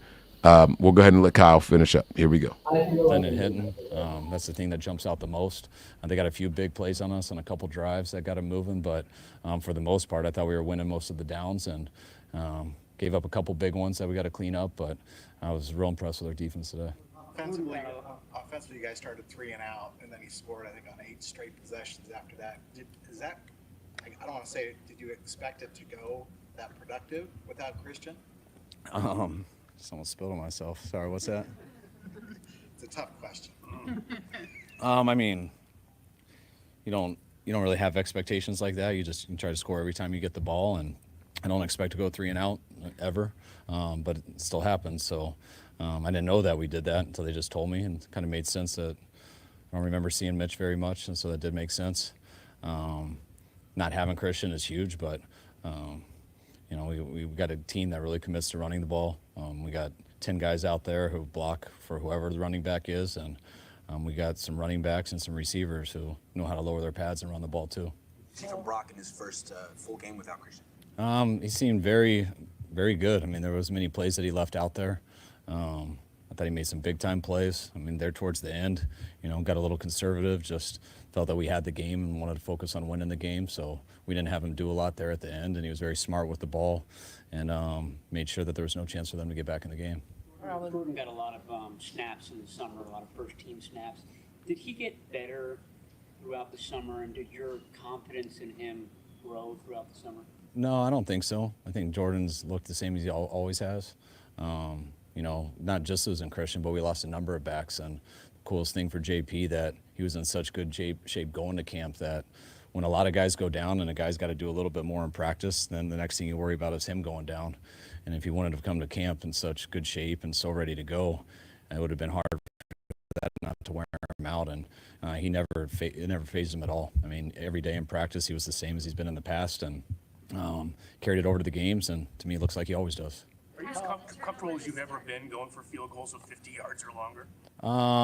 Probably for the distance, yeah. I mean, that's the difference with Jake. He does have a big leg, and I get a number and where we can attempt it from, and I don't really think much different of it, whether it's 50 or 47. I don't think it's too big of a difference for him.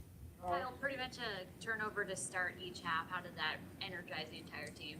It's huge. Anytime you get a turnover, it fires everyone up. I wish we could have scored touchdowns off of both of them, but to still get points, that was one of the reasons we got the 2-score lead and never gave it back. I think of Sorensen's game call. It was his first time as a defensive coordinator. What'd you think of some of the dialogue there? I thought it was great. You know, I've been on that side of the headsets throughout the preseason. I am a lot during the games and just listen to the communication before those with those guys. Nick's done a great job with all the position coaches and everyone there. They got a real understanding of what we're trying to do, and they communicate well. And I've been very happy with that side of the ball.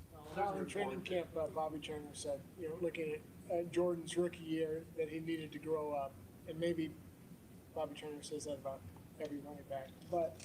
I mean, in what ways has Jordan kind of matured, not just, you know, as a player, but off the field?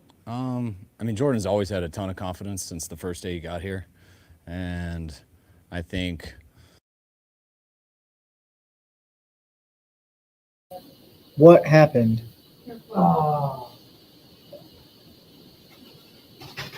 What is this? Did How is YouTube- the video not a? Did YouTube take it down? I don't know. Maybe the Niners removed it. Let me see. Hold on. Let Let me me look. refresh. Oh, the video is set to private, so we can't use it now. Hold on. Maybe they already chopped it up and put the clean version in there. They did already. Okay. They did. okay. All right. So you know what? We'll run it back. We'll run it back, and this is what we're gonna do. Okay. We're gonna run it back. We'll let you guys hear the injury report from the game because that was missing from the beginning of it, and then we'll fast forward to where we were. All right, so we got it here. Don't worry, guys. I'm on it. Here we go. Injuries from the game. Juwan Jennings had an ankle. He returned. Aaron Banks had a calf contusion. Did not. That was it. Jordan Mason ran with a ton of conviction against a really good defense. What was your thoughts of his performance? I thought he runs like he always does. I mean, when you get him the ball, he breaks tackles, usually gets more than we block for half, and with the field goal, run the clock out, score the opening drive of the third quarter. Our defense getting the 2 turnovers, a few big plays on us on a couple drives that got him moving, but for the guys out there who block for whoever the running back is, and we got some running backs, and it would have been hard for that not to wear him out, and it never fazed him at all. I mean, every day in practice, he was the same as he's been in the past, and carried it over to the games, and to me, it looks like he always does. Are you as comfortable as you've ever been going for field goals of 50 yards or longer? Probably for the distance, yeah. I mean, Call. It was his first time as a defensive coordinator. What'd you think? That he needed to grow up, and maybe Bobby Turner. Realizing that he's not always angry, he just kind of stays that way, and kind of confidence since the first day he got here. And I think the most part is getting used to Bobby coaching him, realizing that he's not always angry. He just kind of stays that way, and kind of learn to appreciate it. And I think Jordan's really pushed himself each year of just the way he's worked off the field, being more conditioned. He's never been badly conditioned, but we got some guys in our building like Christian, guys like Fred, Juice, George, guys who are very obsessive with how they work out, how they condition themselves, how they eat, how they sleep. And I think that stuff's really rubbed off on JP over the years. There's a report that you guys were ready to trade Ayuk before it all came together, and that even he had to have a meeting with you, and then you had to try to run up the stairs and try to make sure he wasn't traded. Is that all true? I mean, most of it. It was a lie. It was a lie. Most of it. It was a lie. That sounded a lot more aggressive. You just pointed at me and said, yeah. Exactly. No, it was that wanted to make sure he wasn't traded already. But no, it's how I kind of reported to you guys throughout the whole time. You guys would ask me stuff about it, and I say anything could happen. Like, there were reports that we almost traded him to some teams, and then we didn't, and some were true, some weren't. But all options were open. And it was a tough thing to kind of get to the final spot of it on both sides. And when it was all said and done, I'm glad that we had the patience. I'm glad that Kyle's not answering the question because they haven't asked the question directly. Here's what the question should be, Dan. The question should be, the report came out that the day that Ayuk signed his extension, you guys gave him an ultimatum. Either sign this extension or we're trading you right now. Is that true? They have not asked the question the right way. We all know that a trade was an option, and Kyle hasn't said anything new so far. They haven't asked the question the right way, and this is why I hate the people at our fucking pressers, because they don't know how to ask the goddamn question the right way. The question is, did you give him an ultimatum on the day that he signed? It's a simple yes or no from that point. Kyle has said over and over, yes, there were trade options. Yes, we entertained those trade ideas.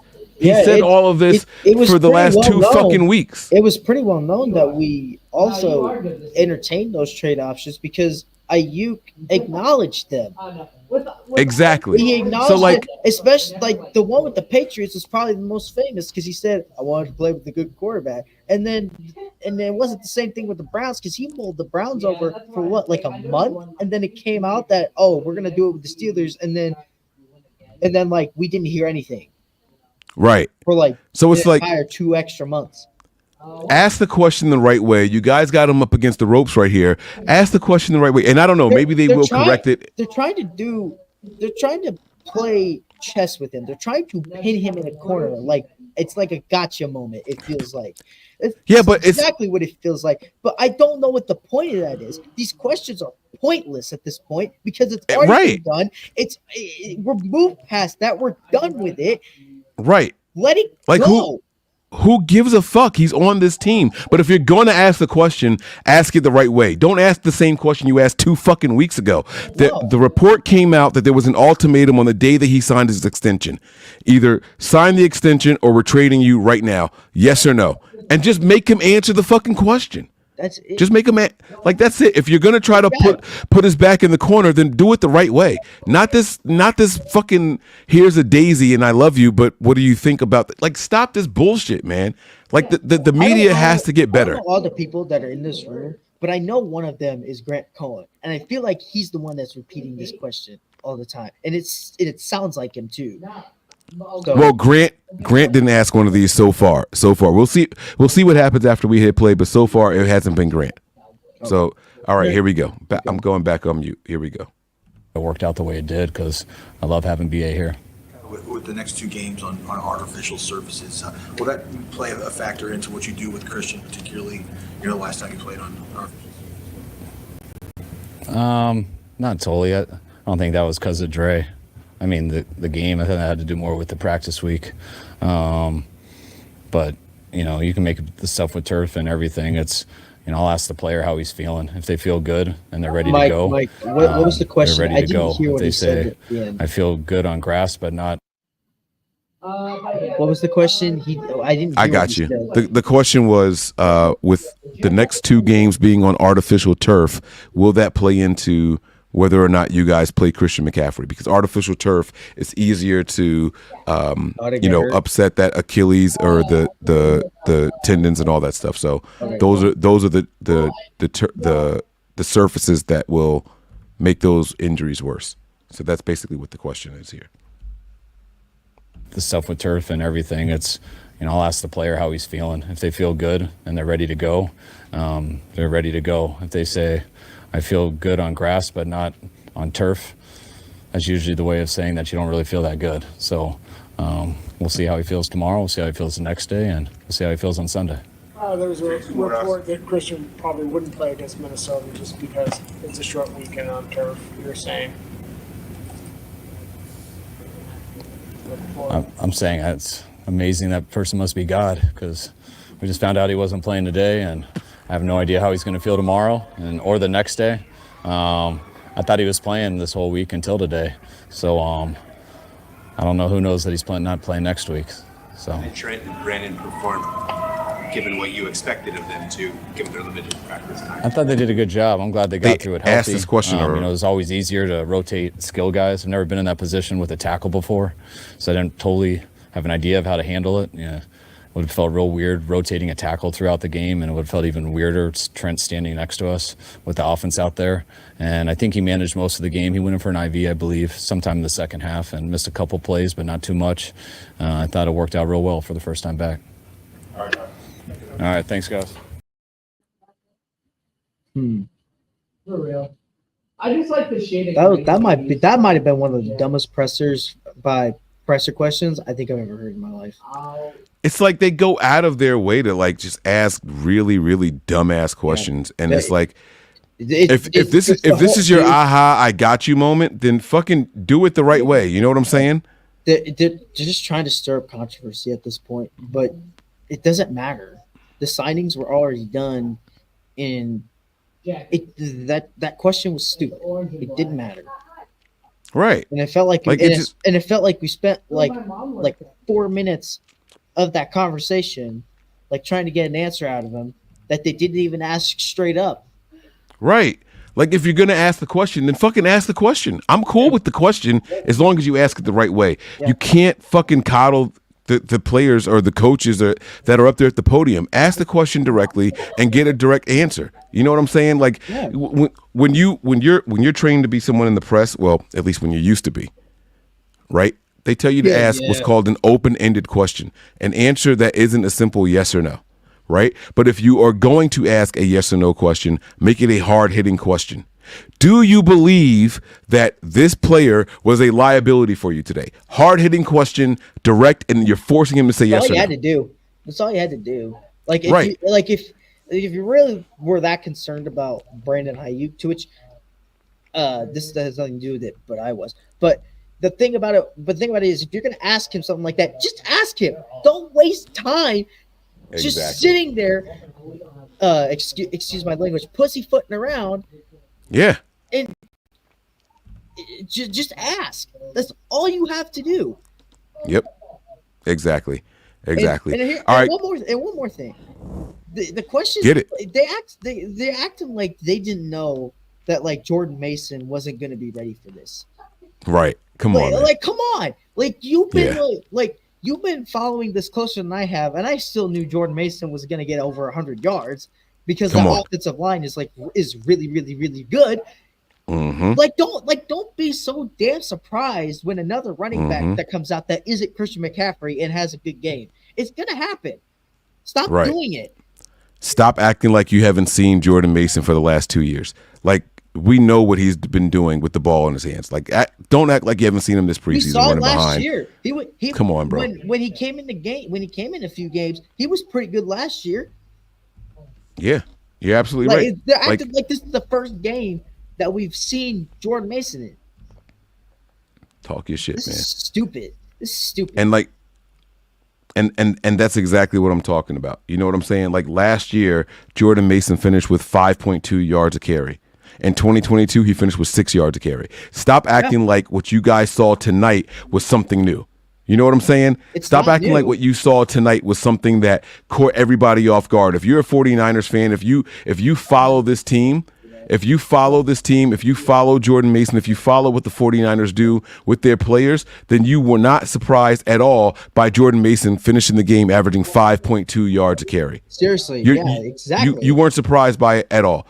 So like man, don't get me started. Yeah. All right, here we go. Okay, yeah, go ahead.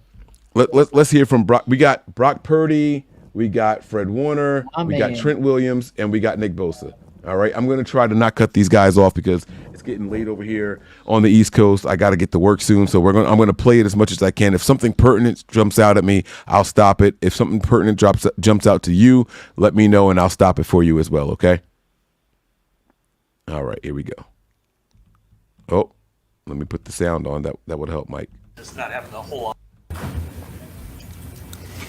all the comings and goings and just not having the whole offense out there through the entire training camp. How did it feel from the beginning? I thought, there's some things that we could all probably do a little bit better at, just with myself included, just the live speed and having everybody in together, tied together with everything, shifts, motions, operation, going against man coverage, finding ways to get open and being on time. Like there's just that the sense of urgency that I think that we can be a little bit better with. I think we found that as the game went on, but definitely feel like we could all still get better. So. It's your first game without Christian. But did it seem weird to you to not have your guy there? Yeah, I mean, I know Christian does a lot. I think in the past game, dropping back and either going to him as a first option or knowing that he's my last option and there's a really good chance that he's open.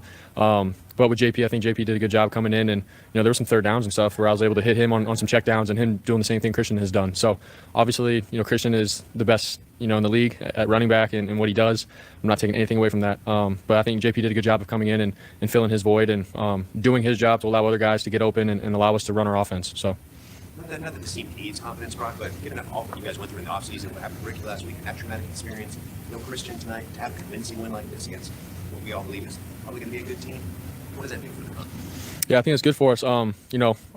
We've been through a lot as a team, just with signing guys, trying to get guys back, Ricky's situation and Christian. And there's a lot that goes on. It's the NFL, some crazy stuff can go on. But just our culture, our team, what we stand for and how we all come together and find ways to win and rally around each other.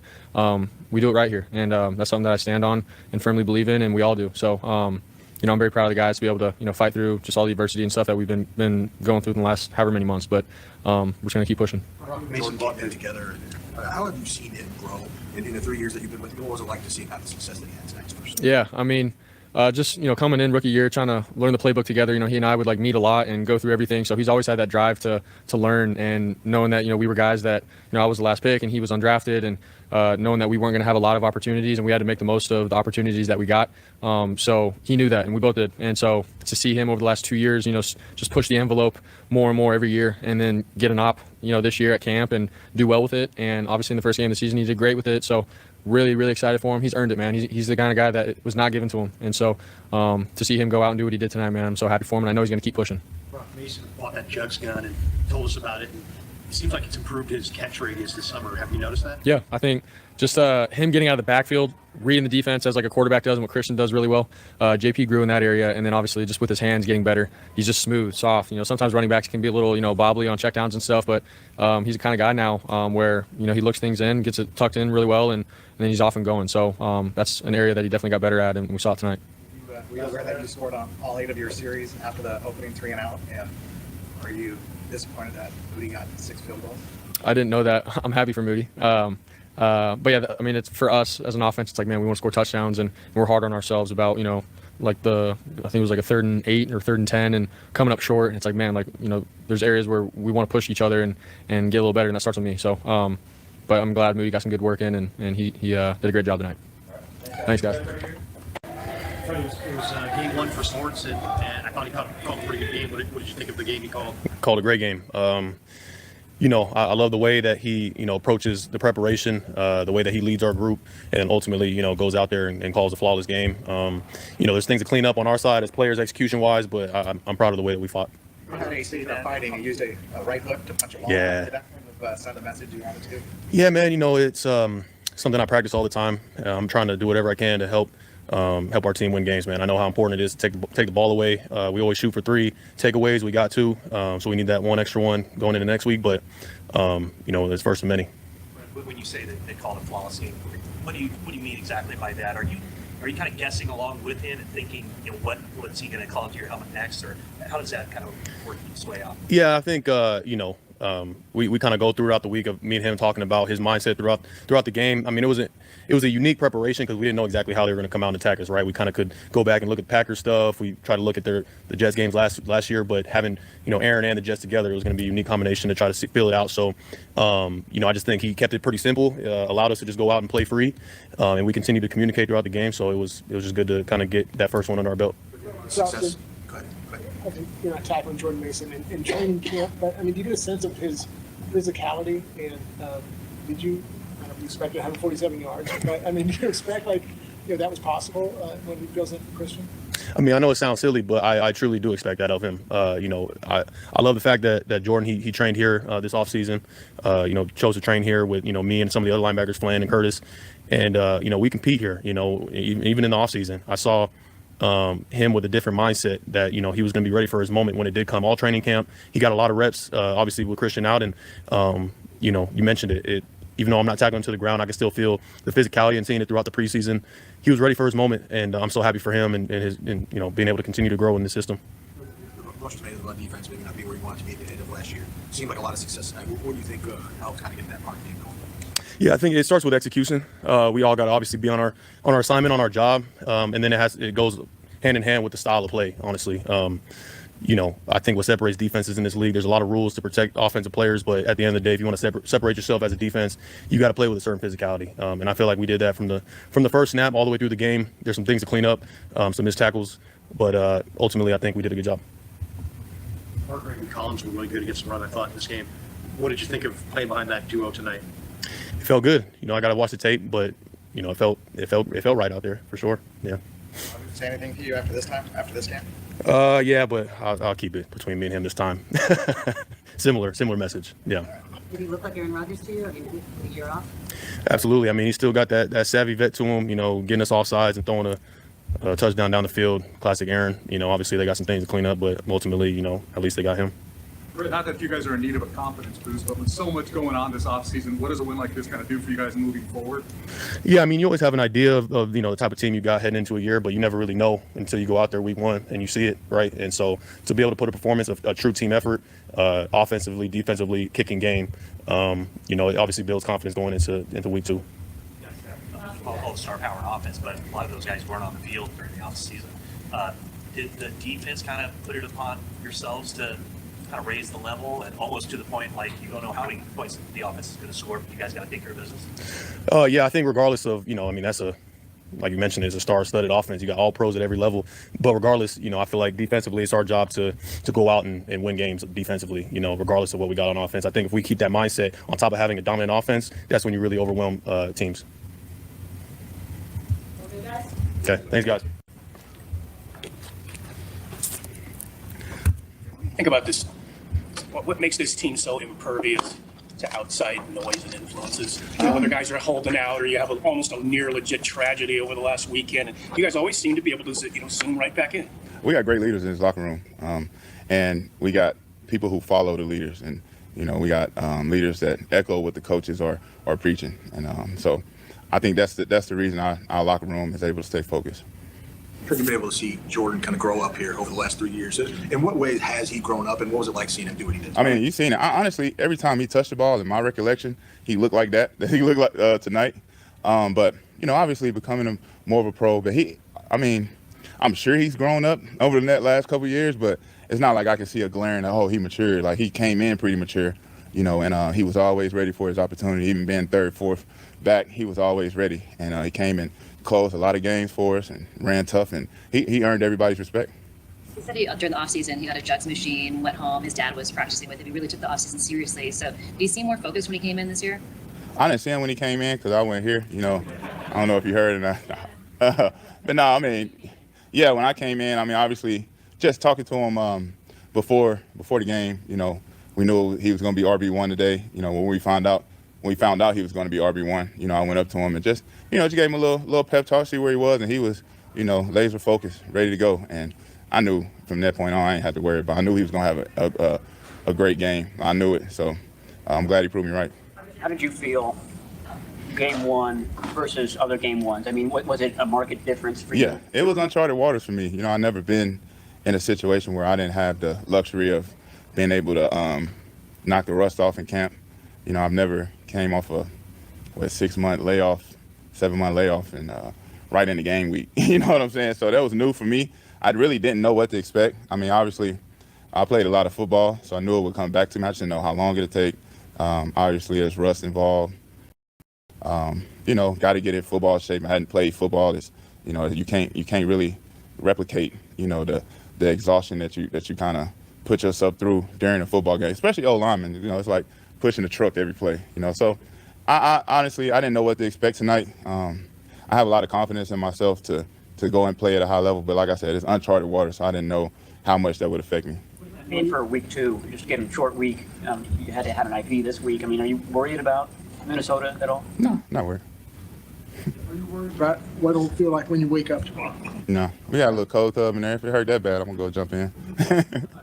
You guys a couple days ago that you felt the practice was tremendous. You could tell you were ready. Could you tell like walking right in that everything was good? Oh yeah, I walked in. I'm like, damn, everybody is like laser focused. Everybody flying around. It's like not a lot of joking going on. It's like we got a lot of new players in the locker room that's already playing at San Francisco. You know, at what we expect around here. So you know, looked at all the young guys and the draft and just like, damn, I you know, obviously we had a good roster last year. I didn't know that they could improve it, but I mean, in my opinion, we improved. You know, and those guys are playing their butts off. Dominic Mooney, who's a rookie, got his first start today. Yeah, I'm thrilled to go back and watch the game and just kind of see how he did. Obviously, he played well. We all as a group ran the ball pretty well. We protected pretty well. I'm not sure what the sack numbers look like, but you know, I can't remember anything just, you know, blatant. But obviously, his head has to be spinning. Week 1, you know, you got a Jets defensive line that's kind of been, you know, talked about throughout the last couple. See, this is what I'm talking about right here. And I'm going to talk a little bit faster because I have the stream sped up. I don't want to mess up anybody's, you know, how they listen. But you're asking the starting left tackle how the starting right guard played all game. He doesn't see him. Why would he care? doesn't. Well, he should care. He should care, but he doesn't fucking know because he's not watching him during the game. Yeah, so he has no idea how he played. Like, that's not a question you ask a starting off. Like, I get annoyed enough when they ask a defensive player how an offensive player played, but asking a lineman how another lineman looked and played during the game, he has no fucking clue. He hasn't watched tape yet. See him. Like this is what I'm talking about when it comes to our media over here in the Bay Area. Like, it just doesn't make any sense. It's another unnecessary and stupid question. It's like, hey, Trent's here. Let me ask him a question. Are you nervous? Is that why you asked that kind of question? You know, like it just doesn't make any sense. I think it just could be that they're just fucking unprepared. Or they might still be starstruck. Yeah. They might still just be starstruck. So they're starstruck. They don't know what to ask him, and they're just trying to find whatever random little thing they can pop in their head. You got a guy standing in front of you with a sweater on that probably costs over $3,000. He's got sunglasses on. This is like that probably costs $5,000. Best outfits I've seen. His jewelry and earrings probably equate to over $750,000. Yep. And it's like, so what'd you think of the guy playing right next to you? Like, no, it's not even that. It's the guy all the way on the other side of the offensive line. Now, what'd you think of him? Trent couldn't tell you how many snaps Pooney played. He has no fucking clue, guys. He has no clue. But I digress. Maybe I'm being too hard on the media. Maybe it's the alcohol talking. I'm sorry if it is. No, I think as someone who doesn't drink, I think you're absolutely right. These questions are stupid. Thank you. Like okay. They're time. They're like trying to fill time. They're trying to fill time. He doesn't know yet. He has no idea how Pooney played. Dude, how long has it been since like the game ended and this came out? It was like what, 45 minutes? Exactly. They didn't watch tape in between that. Right. They're in there popping bottles and celebrating, high-fiving each other, and then getting ready for the next game. So, all right. I digress. Next couple years has been, you know, the defense and all, you know, not even just the line, front seven, the cornerbacks. You know, we've heard a lot about him, so I'm sure his head was spinning, you know, going out there getting his first start. But, you know, obviously I think he played well. I hadn't seen it yet, but just going off the results, I think he played well. He felt like they were doing stunts just for him, but he seemed to handle it pretty well. Yeah, of course. I mean, you got a rookie, you know, and you got those type of guys across from him. You're going to try to test him, you know. So I'm pretty sure he did well. I hope so. Your first touchdown drive, you had 11 runs out of 12. That's just Kyle just getting into it and said, let's go. What would you feel about that? Yeah. You know, obviously we wanted to keep that D-line moving. We didn't want them to just be able to pin their ears back and pass rush. It's what they do best. So, you know, we want to get them running side to side, get JP going downhill like he did. And I think the game plan worked out perfectly. You tell your quarterback, like, yo, might be a little tired this time. Nah, I'm definitely not going to scare him like that. Nah. All right, thanks, Trent. All righty. Y'all take care. Pause. One It seemed like you comment. guys controlled the line of scrimmage and stopped the run pretty quickly, even though they. he handled that question like a pro for not knowing what he was doing over there. Trent Williams is never going to be unprofessional. Yeah, He's I never know. going to be disrespectful. I don't think I could have handled that question. I've been like, I don't know. I wasn't looking. And see, like, even the I don't know can come off like, right? If they're like, hey, what'd you think of how Dominic Pudding played? I don't know. I haven't watched film, right? It's the I don't know. Yeah. Or it could be like, I haven't seen the film yet, but I'm not quite sure, but I feel like he played well. Like, and that's how Trent handled it. It's the same exact words, but it's how you say it's the inflection, it's the facial expressions, right? And so these are the things that I looked at. He handled it A+. Gentleman all the way true and through. And then she tried to double up. Oh, they were throwing stunts at him to see if they could catch him slipping. And he's like, yeah, I mean, that's what you expect if there's a rookie out there. Like, you want to try to take advantage of, right? He answered it the way that a gentleman would. And Trent is a consummate professional at all times. So Yeah. he did the right thing. He answered the questions very well. Doesn't mean it was a good question, but it was a phenomenal answer. Yeah. Yeah. So, I mean, that's just. I wonder if Bosa right here is going to give the thing he did last year, where they hold a ton, they hold a lot. Before the Super Bowl, he said, they asked him, and he said, "Well, they hold a lot, but it doesn't seem to matter." So it didn't matter because we still didn't get any fucking calls on him. So let's see if he throws him under the bus though. Let's see what he says here. Good point. All righty, y'all take care. What do you think about the defense as a whole? I mean, it seemed like you guys controlled the line of scrimmage and stopped the run pretty quickly, even though they kept trying. Yeah, no, I'm really proud of how we came out with energy, and Fred making that play early kind of set the tone. But yeah, if we could stop the run like that, we'll obviously clean up more things, and we'll have a lot more rush ups in the future. The last few years, and you guys have been good defensively, but against the run particularly, you've been top 5, top 7. What drives that? What about this team allows you to do that? Well, that's just our main focus every year, because if you can make teams one-dimensional, it's huge, and it's always a number one focus every single year, especially with our D-line scheme and the way we play our linebackers. So yeah, we take a lot of pride in it, and last year we weren't as good as we needed to be, so we had to improve. How many yards was it tonight? You know? I stopped. It was like 31 late third quarter, early fourth before those last 2 drives. Okay. So under 100 for sure. Yeah. What do you think makes this team so impervious to outside influences and talk? I mean, you held out last year. You guys hit the ground running fine. You had 2 holdouts this year. Stuff's going on in defense. Maybe it's kind of a bad vibe this year, and you come out and play like this. Yeah, I mean, our ownership really takes care of us, and you have to when you have really good players, and we have really good players at every position.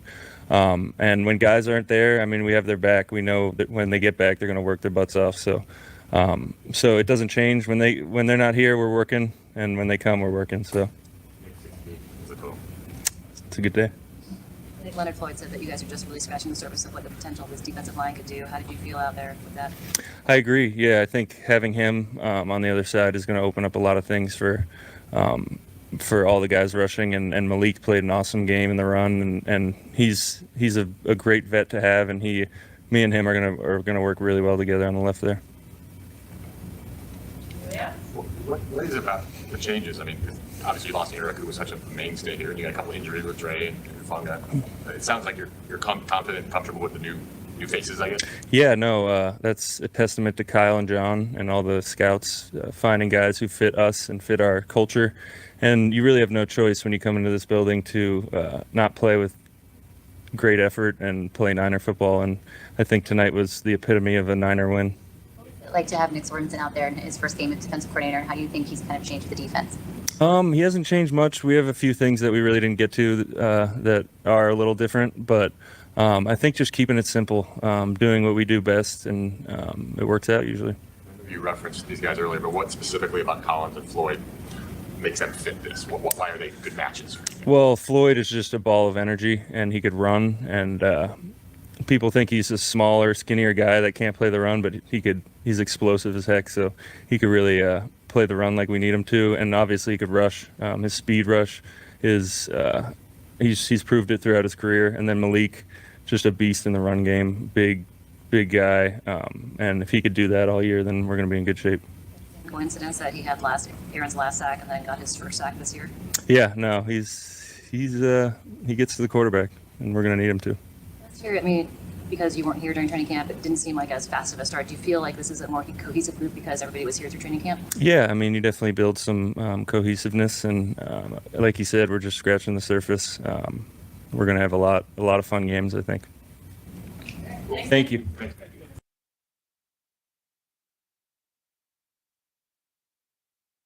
All right. I think that's going to do it for us here, man. Yes, Nigel, I tried to tell you, man. Listening to Nick Bosa sped up is exactly how you do it, man. There will be a victory cigar. There will be a victory cigar, not tonight because it's too late, but there will be a victory cigar tomorrow on one of the shows. I guarantee it. And hopefully you guys enjoy it, man. Dan, any final thoughts before we get out of here, man? Talk to me. Not really. I think we covered a lot, but I mean, I wonder how much restraint it took Nick Bosa to not compliment the offensive line that was holding him the entire game. Yeah, he did not mention the offensive line or the holds or the choke holds or anything like that. You know, but with a guy like Nick Bosa, I think he's got to expect it, right? Yeah, I mean, I guess that's good on him for showing self-restraint, being professional, and all that. But I would think that Nick Bosa has to expect to be held every single game. Yeah, I'm not trying to be funny at all, but he's got to expect it. Yeah.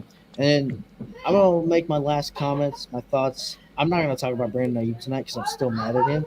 But Brock, I feel like Purdy could have played a little bit better, but those game day jitters, first game of the season, that always gets you. He had a few throws. Like the one throw that sticks out to me was when he was trying to throw upfield. I believe it was to Kyle Juszczyk, and he threw like way over his head. I was like, ooh. It's like we don't want to do that. And then he underthrew George Kittle going across the middle, and Kittle had to try to go down and get it, and didn't get it. But then again, there were some throws that Purdy did make that should have been caught, specifically to Brandon Ayuk multiple times. A touchdown that should have been caught. If we can clean up the passing game a little bit, I think we got this in the bag. Just looking at our schedule, man, like I think we get 13 wins out of this. To be honest, if our defense holds and stays the same all year, I think we got 13 wins easy, and that's including the Chiefs. Imagine if, just walk with me down this hypothetical path really quick. All right. Imagine if the 49ers defense plays a little bit better. What if these guys were rusty and this was their first time playing together in their new positions? A couple rookies sprinkled in there, right? Imagine if the 49ers get their starting all-pro safety back out there on the field. Imagine if their Pro Bowl alternative linebacker in Dre Greenlaw comes back and he's healthy. Imagine if the backup pass rusher in Yetur Gross-Matos comes back and can contribute. Imagine if the 49ers offense doesn't have a rusty Brandon Ayuk or a rusty Trent Williams. Or imagine if they actually have a guy, an all-pro guy, a offensive player of the year in Christian McCaffrey back out there with the rotation of a guy like a Jordan Mason. Imagine if a guy like Brock Purdy didn't have those first game jitters, getting his first win on Monday Night Football. Those first couple of throws were like the biggest for me. I didn't, like I said, I had it in my pocket and in my ear, and I didn't see it. So those first, because I looked up at the TV, and I saw Purdy stats is like 1 for 4 for like 6 yards. I was like, uh-oh. Yeah. This either could go okay or it could go really bad. But I mean, we'll see. We'll see how it looks against the Vikings, because I just realized we got to play against Sam Darnold next week. Who? Sam Darnold. Who? Yeah, I rest my case. Yeah, we coming for that lunch money, baby. We coming for that lunch money. Whatever corner's playing on the right side, count 'em for 2 picks. I'm telling you right now, count 'em for 2 picks. But that's another show for another time. I'm gonna do the super chats really quick. Dante8398 says here, no McCaffrey. Ayuk and Trent with no offseason, first-year defensive coordinator without Greenlaw and no film on Rodgers with the current Jets offense, and we still stomped them. Imagine if, back to my hypothetical path, imagine if Nick Sorensen finally gets comfortable with his defense and gets in his bag and finds a groove halfway through this season. Imagine this. Imagine we take 3 of those field goals we got and turn them into 18 points. Add that Come on, bro. Man. Come on, bro. Man. Are you kidding me? Imagine, guys, the sky is the ceiling. We just went up against a top 10 defense and dropped 30 plus on those guys. Opening week with all of these things against us, with all these key players not having an offseason, without the best offensive weapon, the guy who accounted for 21 touchdowns last season. Would you have said that? I would kind of say this. Would you kind of said the offense, at least just in the passing game, just kind of looked okay, just okay, Mediocre at best. mediocre at best? Yeah. Like imagine if we're at full strength, man. Come on, bro. Just imagine, bro. Come on, We man. got this. Like, stop playing with us, man. Stop playing with us. The Niners are trending in the right direction, and they dropped 30. We're here, and we're trending this way. We're here, and we're trending this way. Are you kidding me? Yeah. Dante, man, phenomenal super chat, man. I absolutely love it. Absolutely love it. Come on, man. Yeah. Come on, man. We're going in the right direction. And JP hella hard, man. I waited to this comment right here. Pooney Punisher dominated tonight. Dominic Pooney, man, you were going to get my round of applause. You were getting my absolute Rookie of the Game award. Where's my applause at? There it is. Give it to him, baby. He deserves it.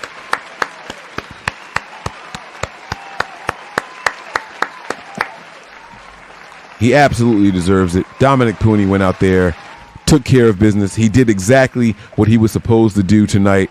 He rose to the occasion. Was he perfect? Absolutely not. But was he bad? He got it done. Absolutely not. He got it done, and he's only going to improve. Again, Dominic Pooney is much like this 49ers offense. He's trending in the right direction. He's much like this 49ers defense. He's trending in the right direction. He's not at full strength. He doesn't know the playbook as well as he should. He's not the all-pro guy just yet. But I'll tell you what. He stood up and he stood tall. And by the way, another offensive lineman I'm going to give some flowers to. He came in there once Aaron Banks had to go out. Spencer Burford. I saw you, big dog. Nobody else is going to give you any props. I saw you go in there and fill in for 65. Oh, yeah. Oh, yeah. Aaron Banks could not finish this game. I saw him on the injury report earlier today, so I didn't think he was going to play. Come on, man. He went in there. He filled in. He did have some practice. So. Mm-hmm. Yep. He went in there, he filled in admirably, and we did not call a complaint about him at all. There was 2 penalties on the offensive line tonight. Neither one of them were on Trent Williams. Both of them were on the opposite side, and Colton McKivitz. And I tell you what, if that's the worst that Colton McKivitz is all year long, we're in good hands, baby. Yeah. We can call this offensive line All-State, baby. We can call this offensive line All-State. Guys, that's going to do it for our show tonight. I want to thank you all for rocking with us. You guys were absolutely phenomenal. Big Dan, thank you for joining me, man. I appreciate you. Let them know where to find you, and then we're going to get up out of here. I've kind of disabled my YouTube channel. This is the moment because I'm trying to fix them. Something wrong with them, so I turned them off. Oh, that's fine. Well, then, guys, stay tuned. When I get them back up and going, I'll let you know. Because with the esports, I'm gonna have to at least stream some things, and I might stream them to either the sports thing, or I can stream them to my channels as well. So when I get to them, whenever I get it fixed, when I'm fixed, I have to get my slides and such done, my presets and everything that I had from last year. I gotta go find those. But yeah, that's pretty much it. All right. That's going to do it for us tonight, man. We appreciate you guys. Again, make sure you guys are following on all the different channels, man. YouTube, hit the like, subscribe. This is your first time here. Hopefully you guys enjoyed the show. We got the different social media pages, Nothing But Niners, Facebook and Twitch. We got Nothing But 9 ERS on Instagram, Snapchat, and Twitter. And last but certainly not least, patreon.com/NB9ERS. Get on over there. Give us a follow. Come and join the show with us. We're going to get up out of here. I want to join it next week, I think. Or I might just do it tonight. Hell. All right. Just do it There tonight. you go. There you go, man. We're gonna get up out of here. You know the outro. You ready? Oh shit! What was it? Damn. Come on. Let's see if you know it. You ready? Here we go. Prepare for glory. Oh, No, I go first. Oh. You go second. Well, I Prepare don't for know what the glory. second part is. All right, fine. You go first. Part is All right, fine. You go first. prepare for glory. Anticipate pain, but always remain faithful. Faithful. We'll Okay. see y'all next week. Peace. Peace. We all gas, no brakes, pumped up, no fakes. We spinning, we winning, we high stakes. We never miss, we all makes. Look at us dudes trying to prove, bringing you news with nothing to lose. Mike, Nick, Tony, Wayne, Method Man, we bring the pain. Hey. See, I'ma confess it. We under the pressure. If you looking to find us,